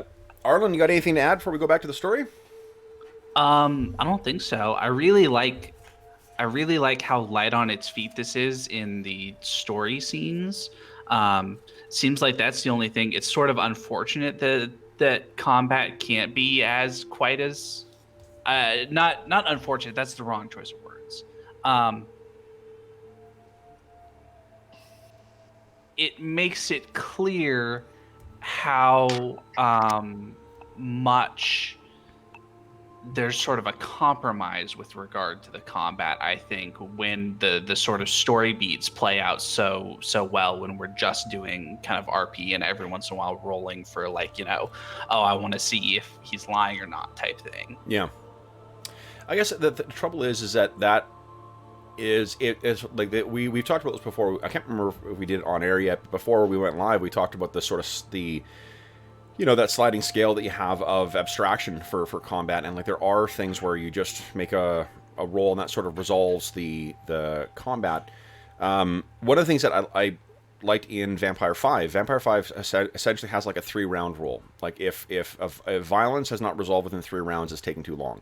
For that particular game, not for any game, but for that particular game. The reason being is because violence is is a means, not an ends. It's a means to story. It's not the end. It's not the function of story. And I think that's true. I think we went 3 rounds in this, didn't we? 4? 3 or 4. Yeah. So it's about right for if what your focus is like have something happening that's interesting when resolving violence, and then go back to the story element and have that be something that drives the story. Yeah, so I think it does good, but if you abstract it too much, like if it was a 1 roll thing for this, I think that for myself personally that would not be satisfying. I want more, like especially for this type of high action spy thing, right? I want there to be times and opportunities for us to build on what interesting things are happening in combat. If it was a game.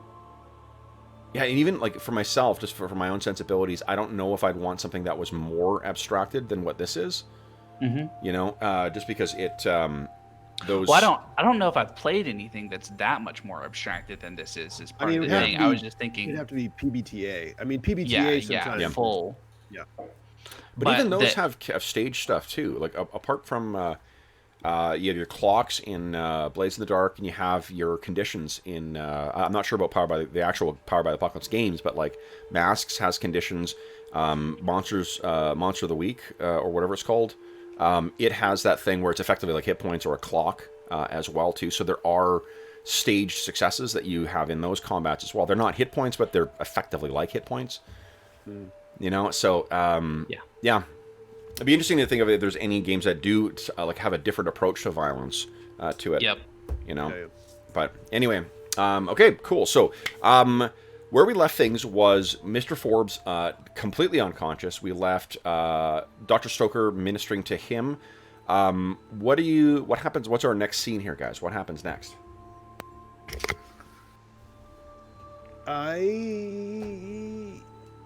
Do you think there's Do you think ICE exists on a train like this, Kevin? I mean, like, what do you mean, Immigration and Customs Enforcement? Well, no, like put on his wounds, I think. Yeah. I haven't pictured his ice on his head, but I don't know if that even exists in this technology in our location. I think there would be. The mountains are not terribly far away, and I think that at the very least, this is for the high end location, high end European things. There would be an ice box for sure. Okay, so I haven't pictured having an ice pack on his head, and or maybe like a drink with ice in it. Just have yeah. Actually, that's way better. Yeah.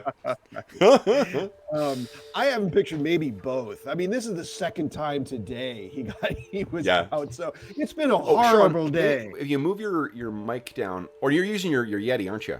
Yes. Yeah, it's just that you're a little quieter than what you were when you walked away. Okay. I don't know if it's the Yeti that does that, whether it adjusts the gain or it's a computer, but I have the same problem with my Yeti sometimes. Cool. How's this? Yeah, perfect. Okay, good. Yeah, so I think he's probably got both. So he's got a pack here, and he's got a chilled drink on his other side of his head, and he's muttering something broguish. Okay, Dr. Stoker, where? Well, I guess Burnaby. Oh, go ahead, Jeff. I was just gonna say, I picture that we've acquired the entire bottle from the bar car or something, and we are sitting and having drinks in the cab, and our smashed up cabin. Well, and I think there's a porter that's back that is apologizing, and they've got someone who's like, putting a board or something over your window to keep you guys or they're probably moving you, in fact, too, to another cabin. Yeah, maybe we're in another cabin now. Yeah, that would make sense. Yeah, Burnaby, what's happened with you in the interim?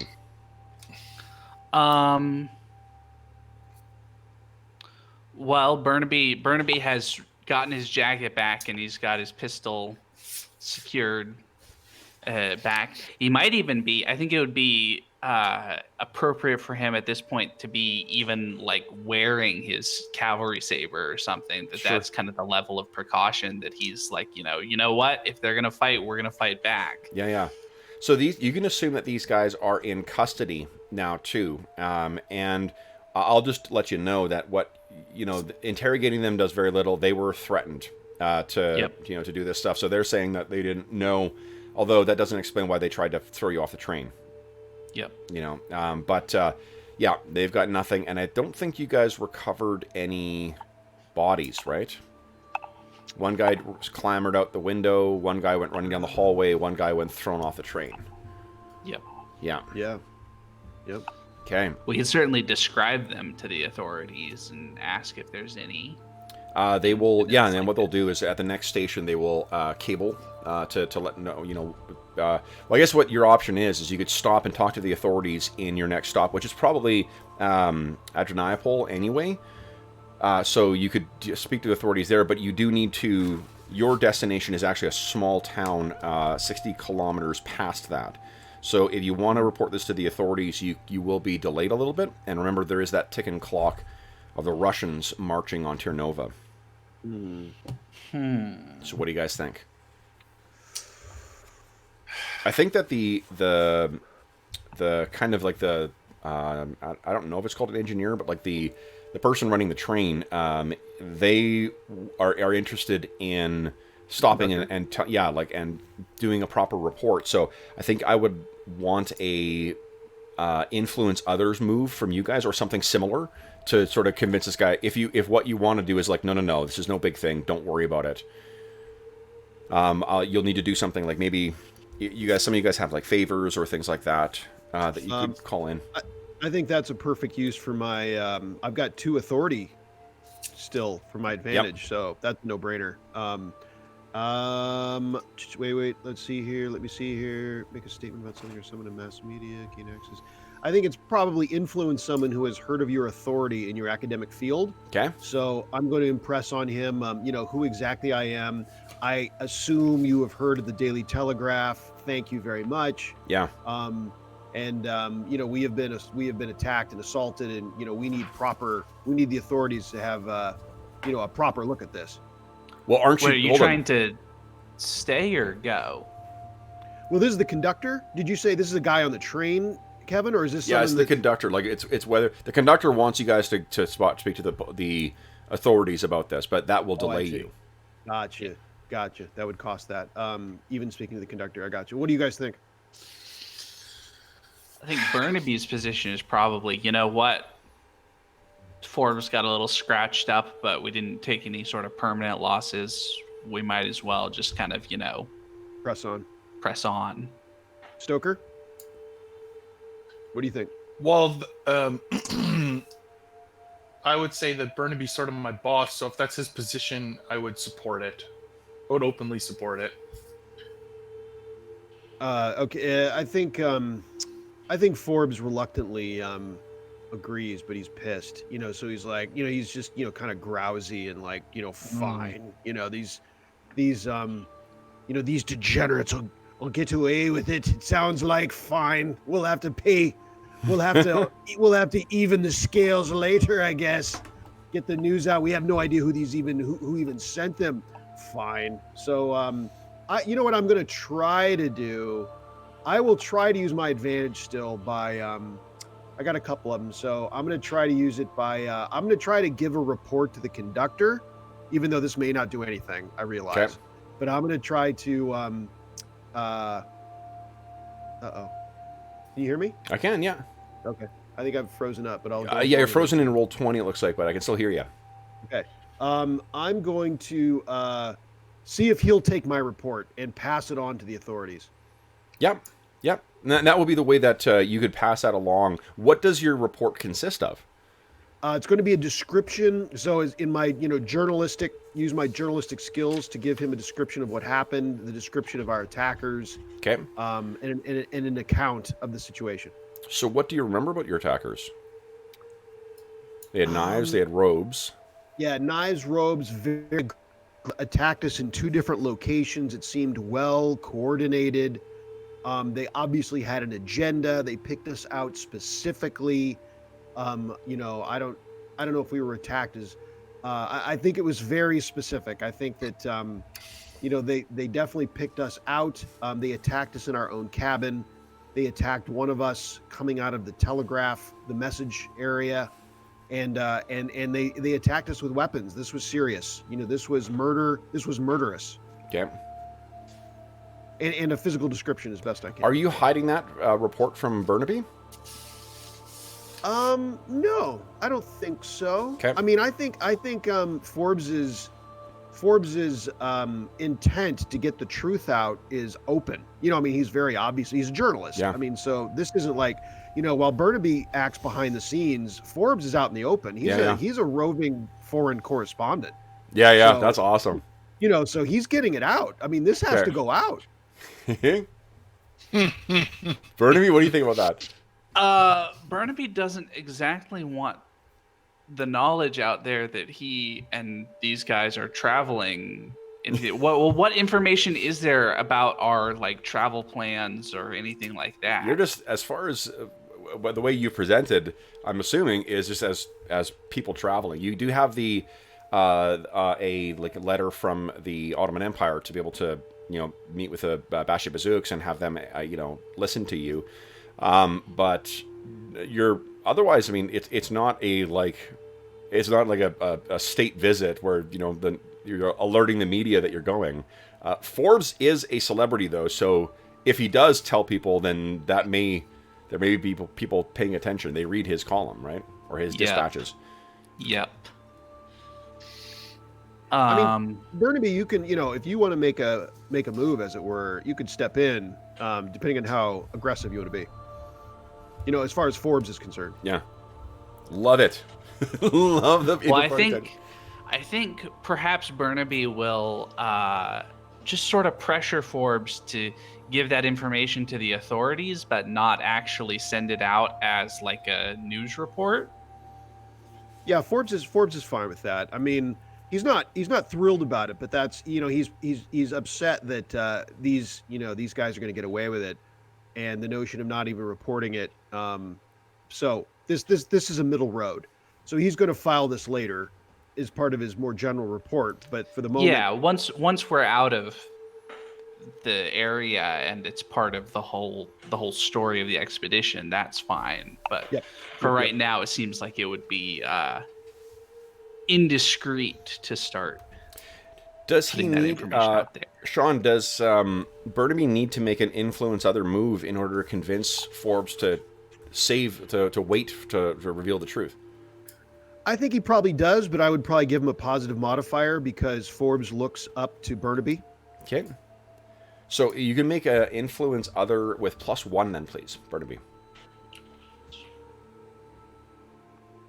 Oh, I typed the plus in. That's a 17. Nice. Yep. So it sounds like Forbes is going to do precisely what you request. Yep. Yep. And Yep. I'm of course placating him with the thing that this is just going to make the final story even better, right? We're going to have the whole build up with, the chaos in Istanbul and on the train as the, whoever this evil group was trying to prevent us from finding the truth. And you'll get to, tell that whole story once we've actually dealt with our proceedings in Terranova. Okay. So then, if nothing else happens over the next day, then you guys will first pass through Adreniapol, which looks like this, guys.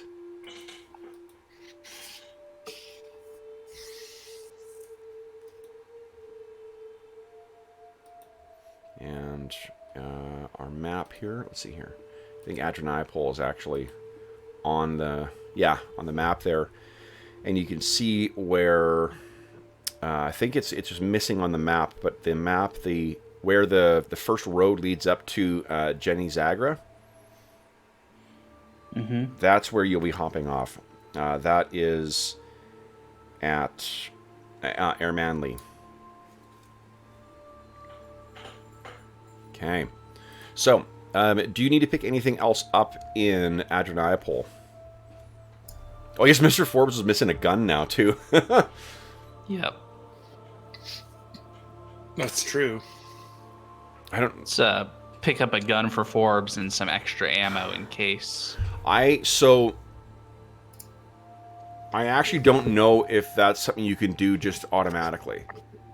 Because it's foreign country. Adreniapol at this point is not a huge thing, so it's not going to be like gun stores around. It would be a matter of calling in, although you guys do have some pretty awesome stuff, so or awesome advantages.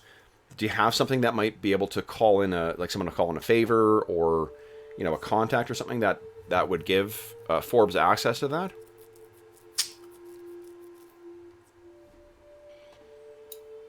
Have to recheck my. Yeah, because I can't remember offhand. I'm wondering if Vanbury might know, like a black market arms dealer or something. Yeah, let's see here. Well, he does have a network of contacts. What's for calling? Yeah. Well, not even like a Influential black friends. market arms dealer, just somebody, Yeah. like a collector who has a revolver that he'd be willing to part with or something. He's got an advantage called influential friends. When you have need to acquire an object, gain access to a restricted location, or meet a specific person, roll charisma. So why don't someone roll charisma for us for Vanbury? So I think you guys all have access to all the character sheets.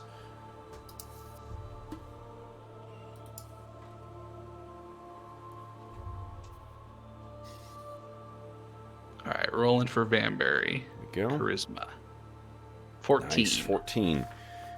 They can arrange it for you, but he has to repay the favor later. So, who do you think he's getting this? Is it from a Turkish officer? Is it from a Basha Bazook? Is it British or a European, at least, person that he knows? Oh, we lost Sean from the hangout as well. Oh, maybe his computer problems got worse. Got worse. Yeah, what would his contact be? Ice King is once again recommended. Cast Magic Missile. Morning, Ice King. Morning, Jeffrey. Good morning. He says, good morning, adventurers. Okay, so we'll wait for... Well, Forbes will get the pistol back. And who do you think this person is that we see Vanbury meeting with? I think like a retired Turkish officer or something. Somebody who he used to be in the military, and so he's got kind of, a couple guns hanging on the wall, and Vanbury is able to talk him out of one of the revolvers or something. And then and the officer says in there's exchange, a favor. of course, the officer's going to want to, I don't know what he's going to want. Yeah, we'll find out. See, he has a favor he owes him, so we'll see when he calls in the favor. But yeah, so Forbes gets the pistol from Adreniapol, and we see him kind of running up last minute. The train's kind of like woo woo, getting ready to leave. He comes running on, and then says, "Mr. Forbes," and hands him a wrapped up, something wrapped up in a piece of cloth, and he opens it up and finds it's a revolver. So he has he has a gun as well. And Sean will be thrilled to know that, I'm sure. Let's see if do I still have that in there? There we go. That'll make it easy for him. Nice. Okay, so then the trip to Ermanli is about a half day. No, it's about a day actually. It's 65 kilometers. And Ermanli lies at the foot of a steep, winding road leading over the Balkan Mountains towards Tirnova. As you guys are disembarking, and in contrast to the... Sean, can you hear us again? Yes. Awesome. So why don't you guys tell Sean about the favor being called in? So Vanbury, it turns out, knew a Turkish officer who lives in Adrianople who is willing to part with a revolver for you to use.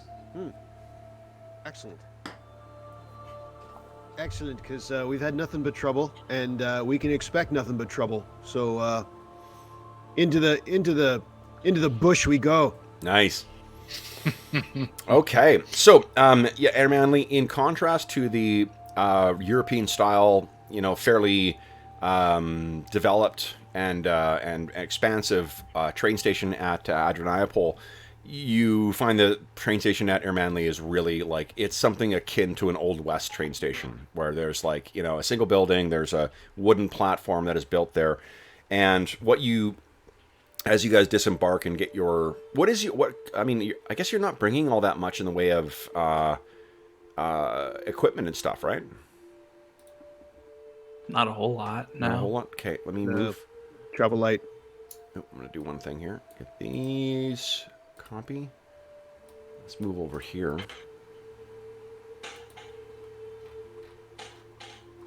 Because this will be closer to what we're... where we're traveling. This incident, like, how beautiful is this, hey?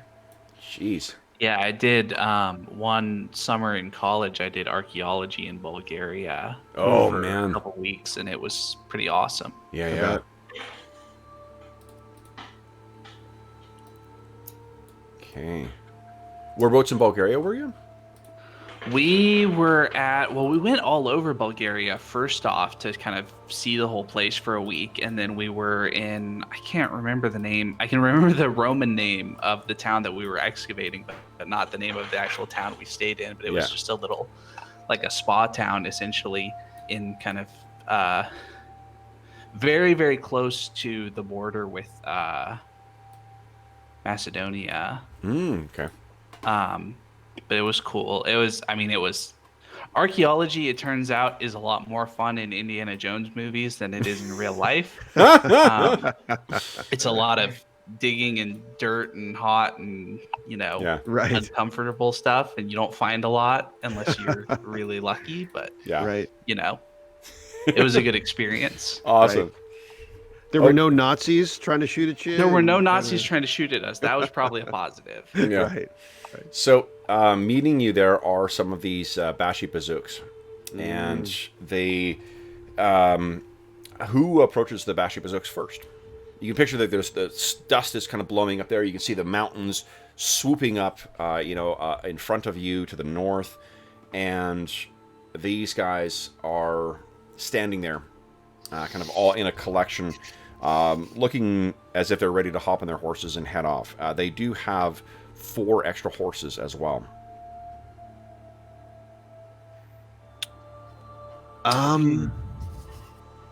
Who wants to lead this? Do you think Burnaby naturally feels a need to lead this, Arlen? Probably. I think Burnaby is a good pick for leading on. Because Forbes is pretty good too, talky-wise. Like, he's a journalist. He goes up to people all the time and chats. But, this kind of has a mission feel to it. So if you think Burnaby steps forward, then Forbes will defer. Yeah, I think, how about Burnaby steps forward and he says, hello, gentlemen. Looks like we're here to make our way all the way to Tirnova. Okay. So as you step forward, one of they all sort of look at each other, and one man steps forward, and he says, "Are you the ones that Bey sent? Hamdi Bey?" We are. I am Demir Kozun Akinji. These are my men.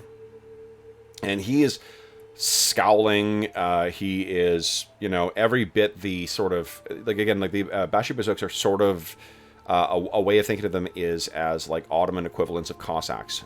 They are fierce cavalry soldiers, very much a force of their own, as opposed to being like at best sort of associating with the government, as opposed to being part of the government. And he says, we are to take you to Ternova. And this, and he sort of gestures over to another man who looks like this. Where is he? Where are you, buddy? I may not have... Oh, here he is. Karim Amanoglu. That's what he looks like. Mm-hmm. And he is to the side. He is part of the Bashi Bazooks group, or at least standing with them, but very much on his, it's clear that they're not associating with him. Mm-hmm. So, and the Karim, as a reminder, the Karim Amanoglu is the guy who, he's the witness. Right.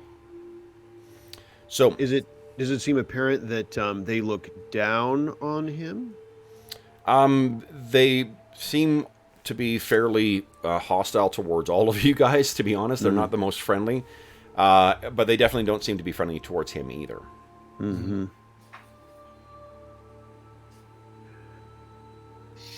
So what happens next, guys? Burnaby, so do you have horses for us? And he sort of looks you up and down and says, yes. And he does have, there's 4 extra horses there. Colonel, do you think we should we have a word with this Monglu before we head out into the bush, or do you want to do it there?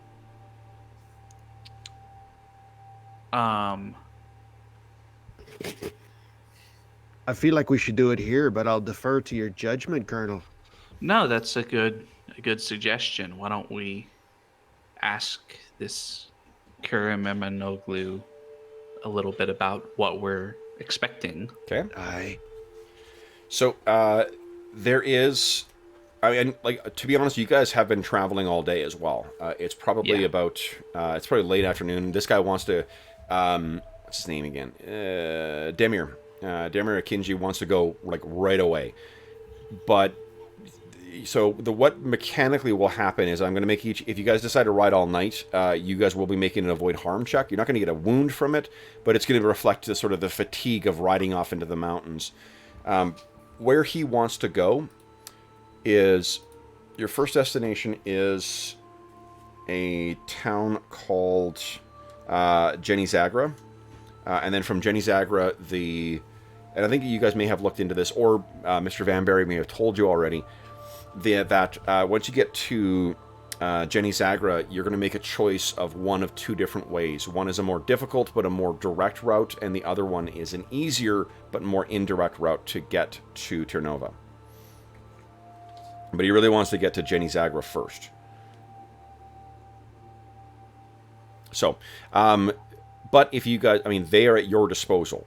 So as much as they are sort of gruff and whatever else, and maybe like make, the Bashi Bazook equivalent of an eye roll, if you say you want to take time, they're listening to you. What do you think, Colonel? Should we do it at this Jenny Zagra, or should we just do it here? I think perhaps it'd be better to hurry on our way, partly because once we get up there, we can decide, perhaps split our forces, have some of us reconnoiter the roads and figure out which way to go, and the rest of us interrogate, what's his name? Karim? Karim, yes. Sounds good. Doctor, does that work for you, Dr. Stoker? Absolutely. Okay. Tell me where you need me. Splendid. Okay. So if you guys are willing to make the road to Jenny Zagra, you can mount up. So what, these guys do not fuck around either. Like once you get your stuff onto the horses and you get your sort of your travel bag secured, they turn and and they go racing off. There's at least 2 of you guys who have cavalry backgrounds. So what I'll do is I'm going to give you +1 to your avoid harm checks on this because you are, you have that as your background. I don't think, Mr. Forbes, however, you have any. I don't think so. No? I mean, I was with the Royal Dragoons 10 years, but there's no details about that. So, I mean, it doesn't say cavalry, so. Well, I mean, Dragoons are cavalry soldiers, right? So they were at one point. Yeah. I don't remember if they stayed cavalry. I think they were, because so context-wise, this is so it's 1877, which means it's roughly 20 years after the Crimean War. Yeah. And they're for sure were fucking like Charge the Light Brigade, isn't that from the Crimean War? So like this, if you guys have experience with being part of the Dragoons, I think you've also got cavalry experience, Mr. Forbes. Okay. So I'm going to give you, and I realize it's actually it's endure injury is what I want you guys to roll, and each of you gets a +1 on the endure injury roll. So please give me that move,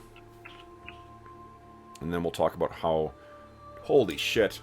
How about that? Oh shit, I typed the plus. I'm sorry. What was the total for you? The total for me is 14, 16, 17. Now, okay, so all of you guys, what does it look like as we see our heroes riding to catch up with these Bashi Bazooks? Well, I think Forbes has kind of been off his game.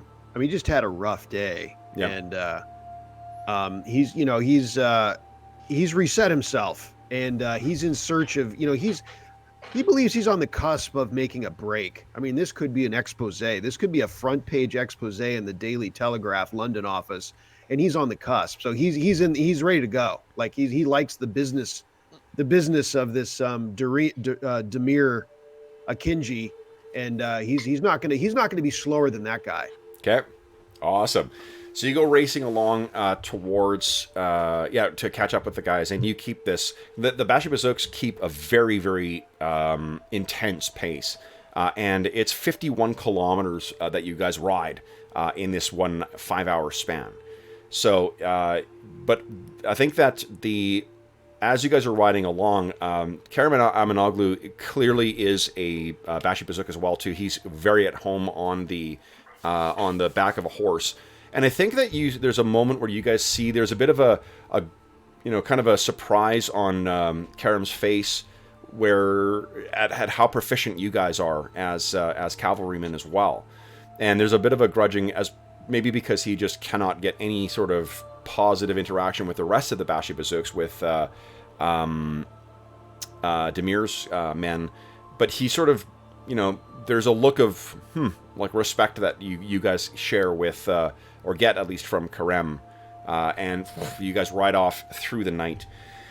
When you guys arrive in Jenny Zagra is a let's see here. It's an even smaller town, and it is right at the foot of the Balkans, the Balkan Mountains. So it is cold by the time you actually, or at least cool by the time you finally arrive. And you're effectively kind of like staying in someone that Demir actually knows. It's their sort of estate. So you guys are staying there for the evening. What do you see? Let's end with the chat with Karem over the evening, and then next session we'll deal with how you guys, like, what the 2 options are for proceeding on to Terranova. So, where do you think your conversation with Karem is going to take place, and will you allow Demir to be there as well? So are we in accommodations, Kevin, or is this town so small? It's shared. Yeah, it's like basically the local governor or whatever. Demir seems to know him, so he's putting you guys up. Okay. We're probably in a private room, right? Right, gentlemen. Mm-hmm. Yeah, I would say so. And I let's see. As far as Demir being there, I don't know about that. Colonel, what's your thoughts? Well, his job is just really to get us to Ternova, right? It's not necessarily to be more involved than that. Yeah. So, There's also a and great deal of hostility towards Karem. You can see. yep, and there's all the hostility. So I think maybe not Demir involved. And okay, and you know that Forbes is very interested in. Well, he's got one authority left, so I think this is the time to use it. The obvious time to use it on this guy. That this guy's got a story to get out, and Forbes is the man for that. So Okay. he's going to leverage that to the hilt, of like, look, you're in trouble. You need your story to get out, and I don't know if you've ever heard of it. I assume you have. But I'm with the Daily Telegraph. Okay. Okay. So he is impressed with, both with your horsemanship and with your status as a world-renowned British journalist. So this will take place in maybe like the study of the guy. This thing opens up into a small garden out back, and so you guys will have an opportunity to enjoy some of the nice evening breeze that comes in, and have your chat with Karem. So what? It sounds like Mr. Forbes was the one who was driving this. Why don't you go ahead? Let's jump into the scene. So Karem is sitting down and he's enjoying a glass of, I don't know, like fruit juice, I guess, or fruit puree. And what do you ask of him? How may I address you, Amanaglu? What is the forgive me, I'm from another land. What is your honor? Mr. Forbes, you may call me you may call me Karem. As Thank may you Karem. all. So we've already covered that you know who I am, and I can help you, but you got to be frank with us. Got to understand. We have to know what you know, and you can't leave anything out. You can't soften it, and you can't go with your own angle on this. If we don't have the truth, it's not going to work for you or us. So what happened in your own words? Tell me what you've seen. Tell me what you've been through. Don't leave anything out. He takes that fez of his off his head and he places it down and kind of, shakes or sort of clears up the hair that's matted down on his head. And he kind of takes the fez in his hand and sort of stares down at it as he's trying to recall. This guy's only about 22 years old too. Like he's not an old guy. And he says, my troop of Bashi Bazooks had been assigned to suppress the uprising in Ternova last year. We were not from the region, but the Sultan deemed that we put this uprising down. While in a wooded hill, Ternova is surrounded by hills and valleys and caves. And while in the wooded hill, in that the wild country outside of town, we were ambushed by Bulgarian rebels. And most, maybe all, of my fellows were cut down. I fled and hid like a coward in a cave that I chanced upon. When I went in, however, I quickly realized I perhaps should not have, and simply faced my fate with the hands of the Bulgarians. When I first went in, the rock formations seemed like the teeth of a wild animal, as if I was stepping into the maw of some ancient and hungry beast. And that's when I saw it. At least half a dozen dead men, all lying in unnatural positions, their hands bound behind them, and their throats cut. When I saw that, I fled, and by fortune avoided the rebels, and made my way all the way back to Salim Pasha's brigade at Asman Bazaar. And when I told them of what happened and what I saw, I was accused of cowardice and betraying my own.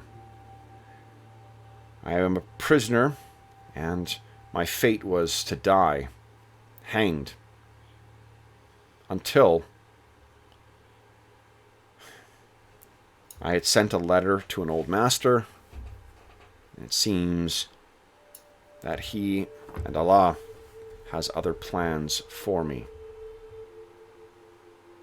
The men whose throats were cut, not like you, not dressed like you, but like Bulgarians, Christians, all slaughtered.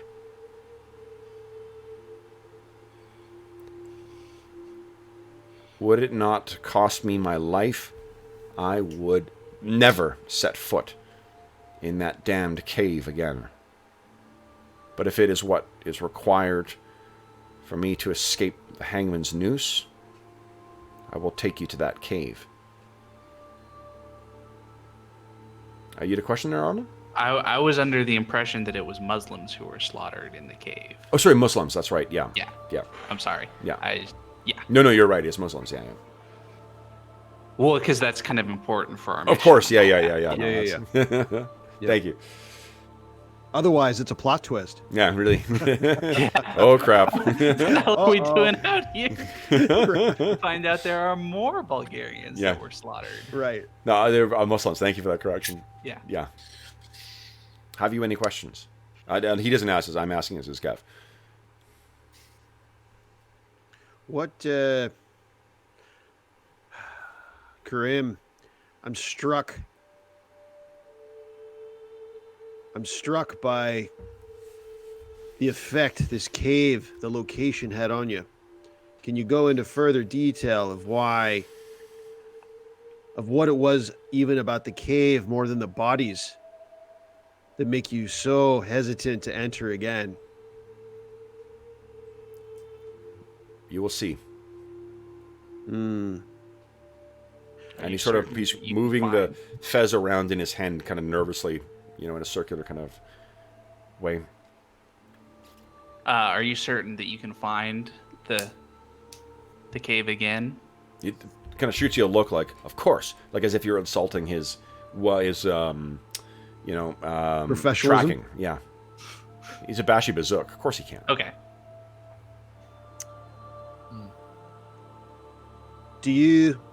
What are your thoughts on who the murderers were?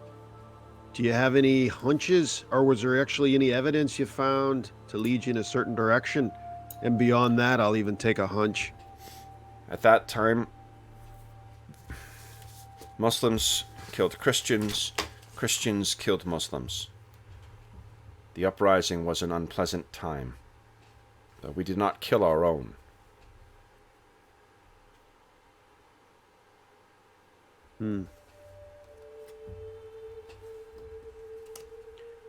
There was nothing on the site to confirm that, was there? No, but we do not kill our own. Understood. Were they all men, or were they mixed? Females? Men. Yes, men. All adults then too? Yes. Any of them armed? Any weapons laying about? No weapons, but they were soldiers. And did you take a close enough look to know if perhaps they died in a struggle, or was it just pure execution? Their hands were bound behind their backs. Every one of their twisted bodies. They did not die well. Dr. Stoker would know more about this than I, but in writing about certain crimes, I've heard the term of defensive wounds. Did it look like they tried to defend themselves at all? Or does it look like they were clean bodies that were just Their done hands were behind their back. I I understood. did not inspect beyond that. Though they were not Bashi Bazuk. And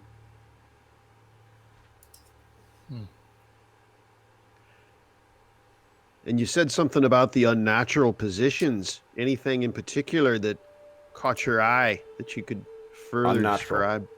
describe? He gestures like a unnatural. And Forbes looks at Stoker and Burnaby, like, do they make anything of that, and do they have anything to?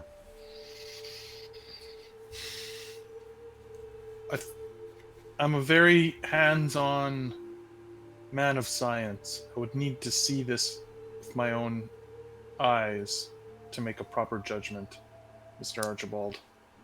He looks at you. You're a physician as well as a soldier. Yes, I am. A physician first. He kind of nods like with respect. Anything further? Take us to the site. So one thing you guys would know, I think this is Burnaby who would probably know this already. The soldiers that would have been dispatched to that region, likely like during the uprising, are probably almost all Bashi Bazuk. So if there was, if these are soldiers who were not Bashi Bazuks, it would be, it might be unusual, like that would be that would be unusual, I guess, is what I'm getting at. Yeah. Yeah.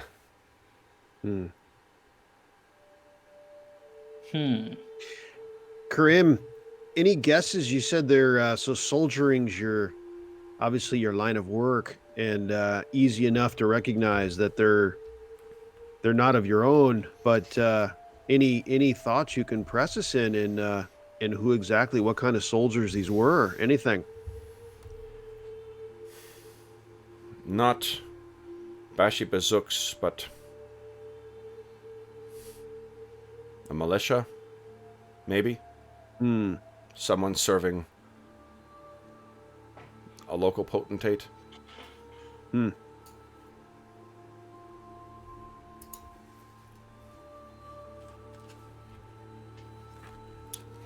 right, then. I think I've gotten what I could, gentlemen, unless you have anything else.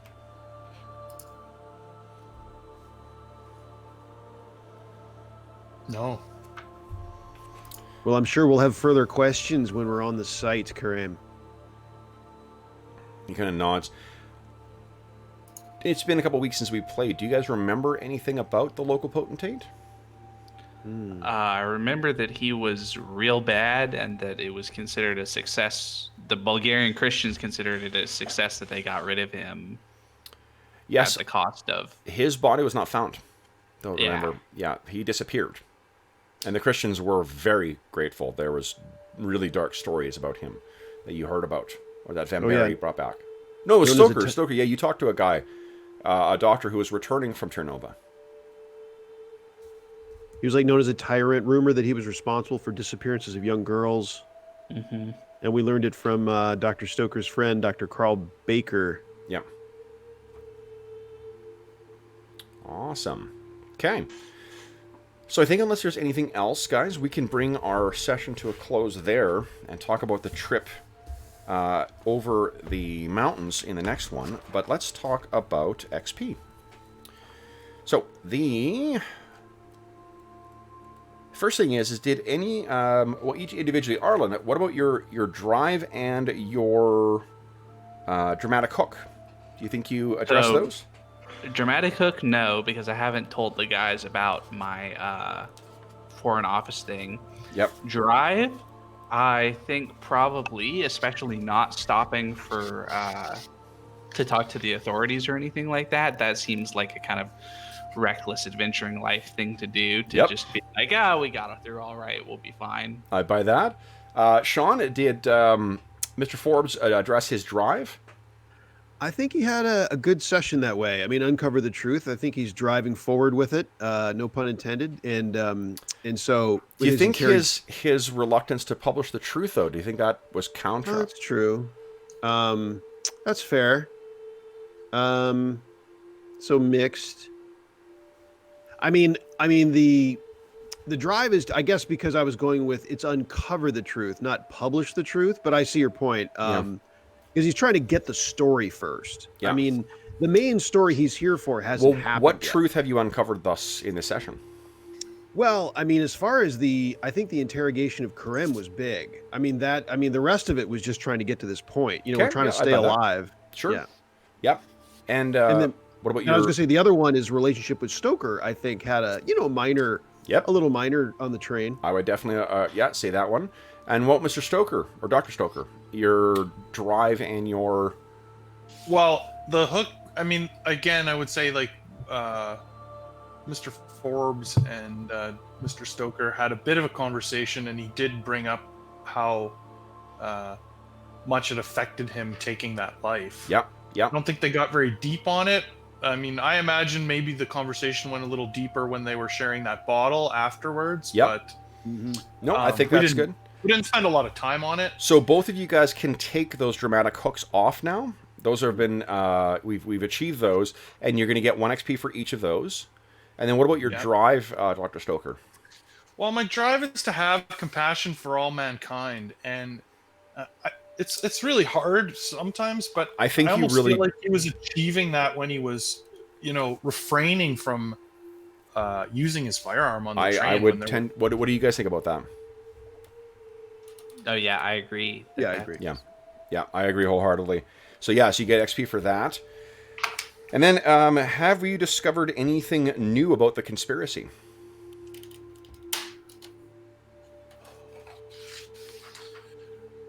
I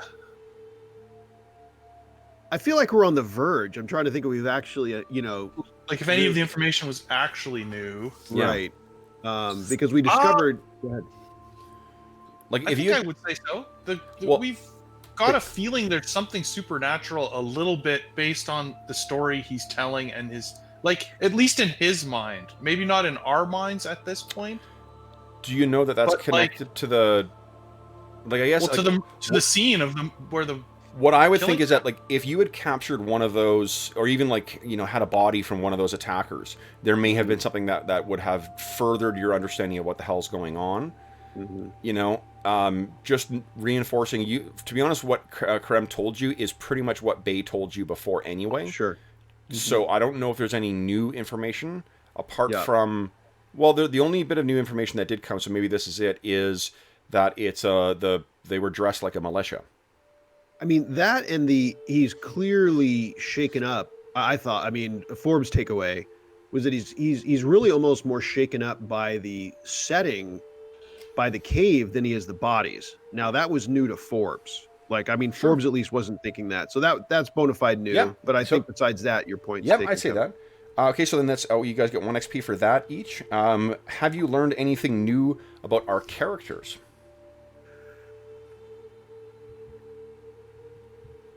That Forbes can take a lot of damage because he's been taking a lot of damage. I don't think that's anything necessarily particular about the character. We saw Burnaby boxing for the first time. So I think that's something we've learned that's new. That's actually happened on screen. What did he do? Boxing.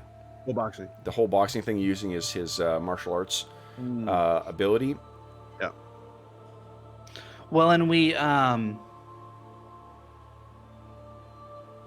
I don't know if it counts. We learned a bit about kind of the depths of Vanbury's connections to this place and this area with his officer friend and all that sort of stuff. And we kind of have a new sense about his value to the party. Yeah. Yeah, so I'd give you guys an XP for that.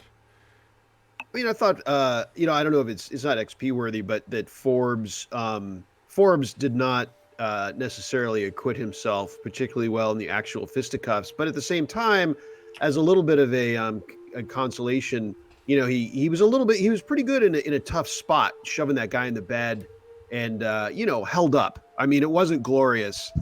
Yeah. But he didn't get thrown off the train. No, and you know what? Like, it's a great example of sort of the strength of these games, or something you could draw from this to bring to traditional games, is that failure or suboptimal results still make for really entertaining play. Yeah. Right. And like when you sometimes if in a trad game, if you're focused only on success failure, and seeing that axis and one of them is clearly better than the other, that's not the purpose of these games. Is to just have an entertaining kind of story. So I thought it was enormously entertaining how Forbes, how that shit sort of played out. Yep. And it was able to bring in an advantage that I don't think I'd used yet, so that was cool. Oh yes, of course, that's right. Yeah, you're improvising, of course. Yeah. Yep. So you guys definitely got an XP from that. Okay. And then have we challenged ourselves? Wait, I have something else. Oh, sure. Yeah, go ahead, Jeff.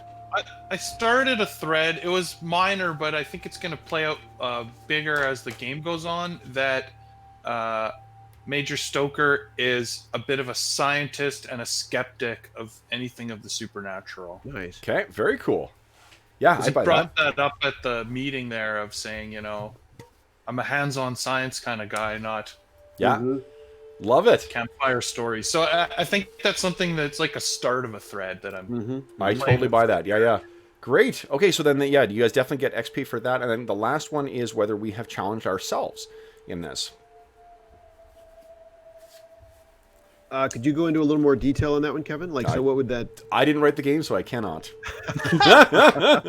Challenged were the players challenged. Yeah, I think that this is one of the things where, to be honest, story games can be a little insufferable sometimes, is the idea that there's something greater that's coming from this type of play as opposed to the other. And I think I don't know. I mean, my best bet on it is that I'm going to go to the fundamentals of the game, meaning it's a story game. Yeah. I thought our focus, so I'm going to take this as the very most basic, our ability to focus on the narrative. And I thought that was pretty strong. I mean, especially with all the combat we've had, which I think combat's tougher than most. Talking with Karem, that's a natural. That's already narrative. That's a narrative scene. But combat has a physical component that I think the players really have to apply themselves. I think it's a tougher scene to really stay focused on, making that interesting in the narrative. And I thought it was good. I thought it went fun. Yep. I would totally agree. I mean, I think that the way that you guys embraced the narrative nature of not only the way that combat functions in this, also the way that you embraced failure in these things really says a lot about embracing the spirit of the game, which is I don't need to win, I need to have something interesting happen. Yes. And the fact that we spent 15 minutes in the middle of the session talking about the rules, I think that definitely shows that we were all collectively kind of pushing ourselves into a different style of play than at least this group is normally used to. Yep. Mm-hmm. Yeah. Yep. Jeff or Arlen, you got anything to add to that? Well, I was going to say, from a kind of character perspective, seems like we had a fair bit of kind of challenged values between the characters, right? Like Burnaby pushing for Forbes not to send the message, or Burnaby's kind of expectation that Stoker will, kind of man up and start fighting when the time is right, versus Stoker's attempts to be, compassionate to all mankind and all that sort of stuff. That we've seen some real kind of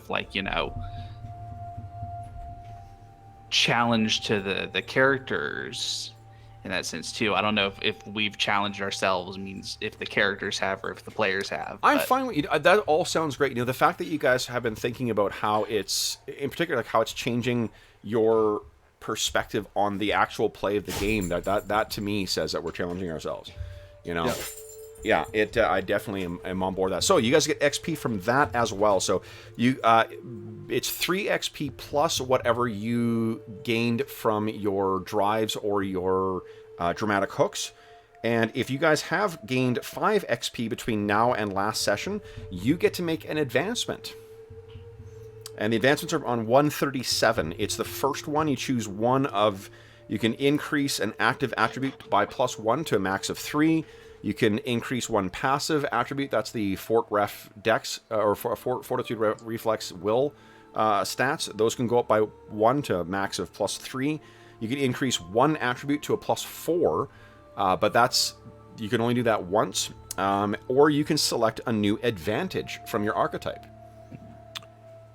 And just to make sure, since this is new to us, I want to make sure I didn't go off the rails here on points. The first one I have that I got 4 XP. That seems right. Yep, right? That's right. Yep. And this one, 3 plus the hooks. I think I fulfilled 2 hooks that we talked about. So it'll be 5. That'd be 5. Yep. So and anything else? Nope. Everything else we discussed, so that's 5. Okay. Yep. Cool. That's 5. So that means you get your, I think you'll be able to, I think everyone from between the 2 sessions, everyone should be able to pick a new advancement, and then also potentially and then be, on their way to getting their next advancement. Awesome. Yeah, that's pretty great. Yeah.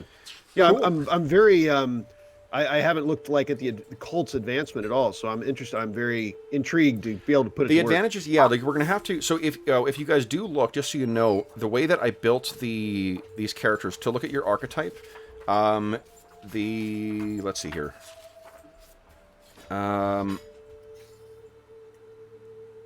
I think you are an academic, Mr. Forbes, if I remember correctly. Well, British journalist. It doesn't have an archetype marked on mine.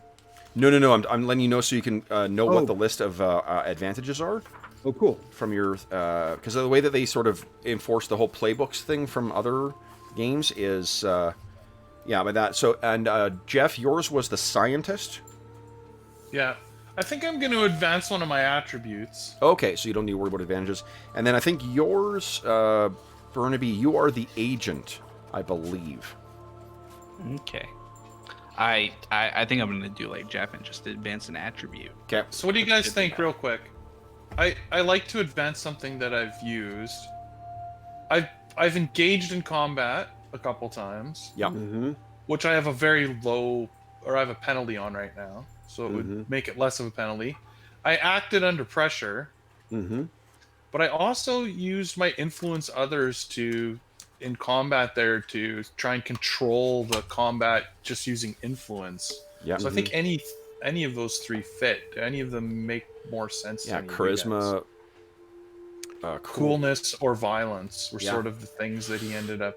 If you were to say one of those 3 words was the theme of how you performed today, which would it be? Coolness, violence, or what was the other one? Charisma. Or charisma. I almost feel like it was his charisma that he used the most, which, that's fine. It's already the highest one. So. Yeah. Min-max wise, it's... You min-maxer. Okay. No, Damn it. I'm saying I'm not trying to. In fact, was okay with increasing the violence, which is a penalty. Yeah. To be less of a penalty, but no, I think he's still trying to avoid the violence. So I would think that's probably the one not to pick. Okay. Cool. Well then, for those listening at home, thank you so much for joining us for Chapter 2 of Stoker First Blood. As always, if you have any comments, questions, or concerns regarding the session, you can leave a comment in the comment section of this video, and I will endeavor to reply in a timely fashion. Alternatively, you can also reach me by email. My email address is dungeonmusings@gmail.com. You can also find me on Twitter @dungeonmusings. And you can find in the link of this, or in the description of this video, there is a link to the Dungeon Musings Discord server, where you can join all of us. We have we have channels dedicated to every one of the campaigns on the channel, including this one, as well as a bunch of other channels, including discussions for assorted games, finding a game, pictures of our dogs, and so forth, or other pets. So there's you're welcome to come and join us and join the chat on the channel. In addition, if you enjoyed the session and don't want to miss another one, be sure to click on subscribe and the bell icon so you know when we're going live. And there is also on the community tab of the channel, I will post every Sunday night the schedule for the coming week. So you can, if you want to plan ahead to make sure, especially in this time of quarantine at the time of recording, if you want to fill those quarantine hours and join us live, you are welcome to do so, and you can find the schedule on the community tab of the Dungeon Musings YouTube channel. In addition, there is a link in the description of this video to something called Heroes Save Villages. That's the charity fundraising campaign that we run on the channel. It benefits the SOS Children's Villages International Charity, which is a terrific organization active in over 130 countries that provides advocacy and, more importantly, stable, supportive living environments for over 80,000 orphaned and abandoned children around the world. It's a really amazing organization, and all donations that are made go directly to them. You can also find on the Heroes Save Villages channel, there's a bunch of different possible rewards for donations as well. So you can get things like you can add hero points to some of the games that have hero points. You can add an NPC. You can, to any of our ongoing games, you can suggest a theme for an adventure, and I will incorporate that into an adventure. You can even get a charity game where I'll run a 4-hour game for you, your game of your choice, and your players of choice as well, too. We may be able to get some people from the channel, or I can run it for you and your friends. There is also, coming on April 1st, there will be the annual raffle. So we have a raffle once a year that benefits SOS Children's Villages International, and this year the grand prize has been donated by the very cool folks at Beetle and Grimm Pandemonium Warehouse. It is a copy of their gold edition of the Eberron Rising from the Last War box set. I'll have more information about that come April 1st. But, and that's when you're going to be able to buy raffle tickets. But the raffle tickets are only $25 Canadian, which works out to about 17 bucks American. In it, if you don't win the grand prize, there's some other amazing prizes, including 2 copies of the Astonishing Swordsmen and Sorcerers of Hyperborea core rulebook, or a dice bag shaped like a Skittermander. And in addition, I'm going to be hitting up other publishers and seeing if they would be willing to donate as well, because we had a great deal of success from that last year, including Modiphius, the publishers of Kult, and Pelgrane, the publishers of Dracula Dossier. They both donated prizes from last year, so we may have some more prizes for this year that'll be available. So again, that's April 1st is when that is going live, so be sure to keep your eye on that if you're listening at the time of recording. Last but not least, I want to thank my players.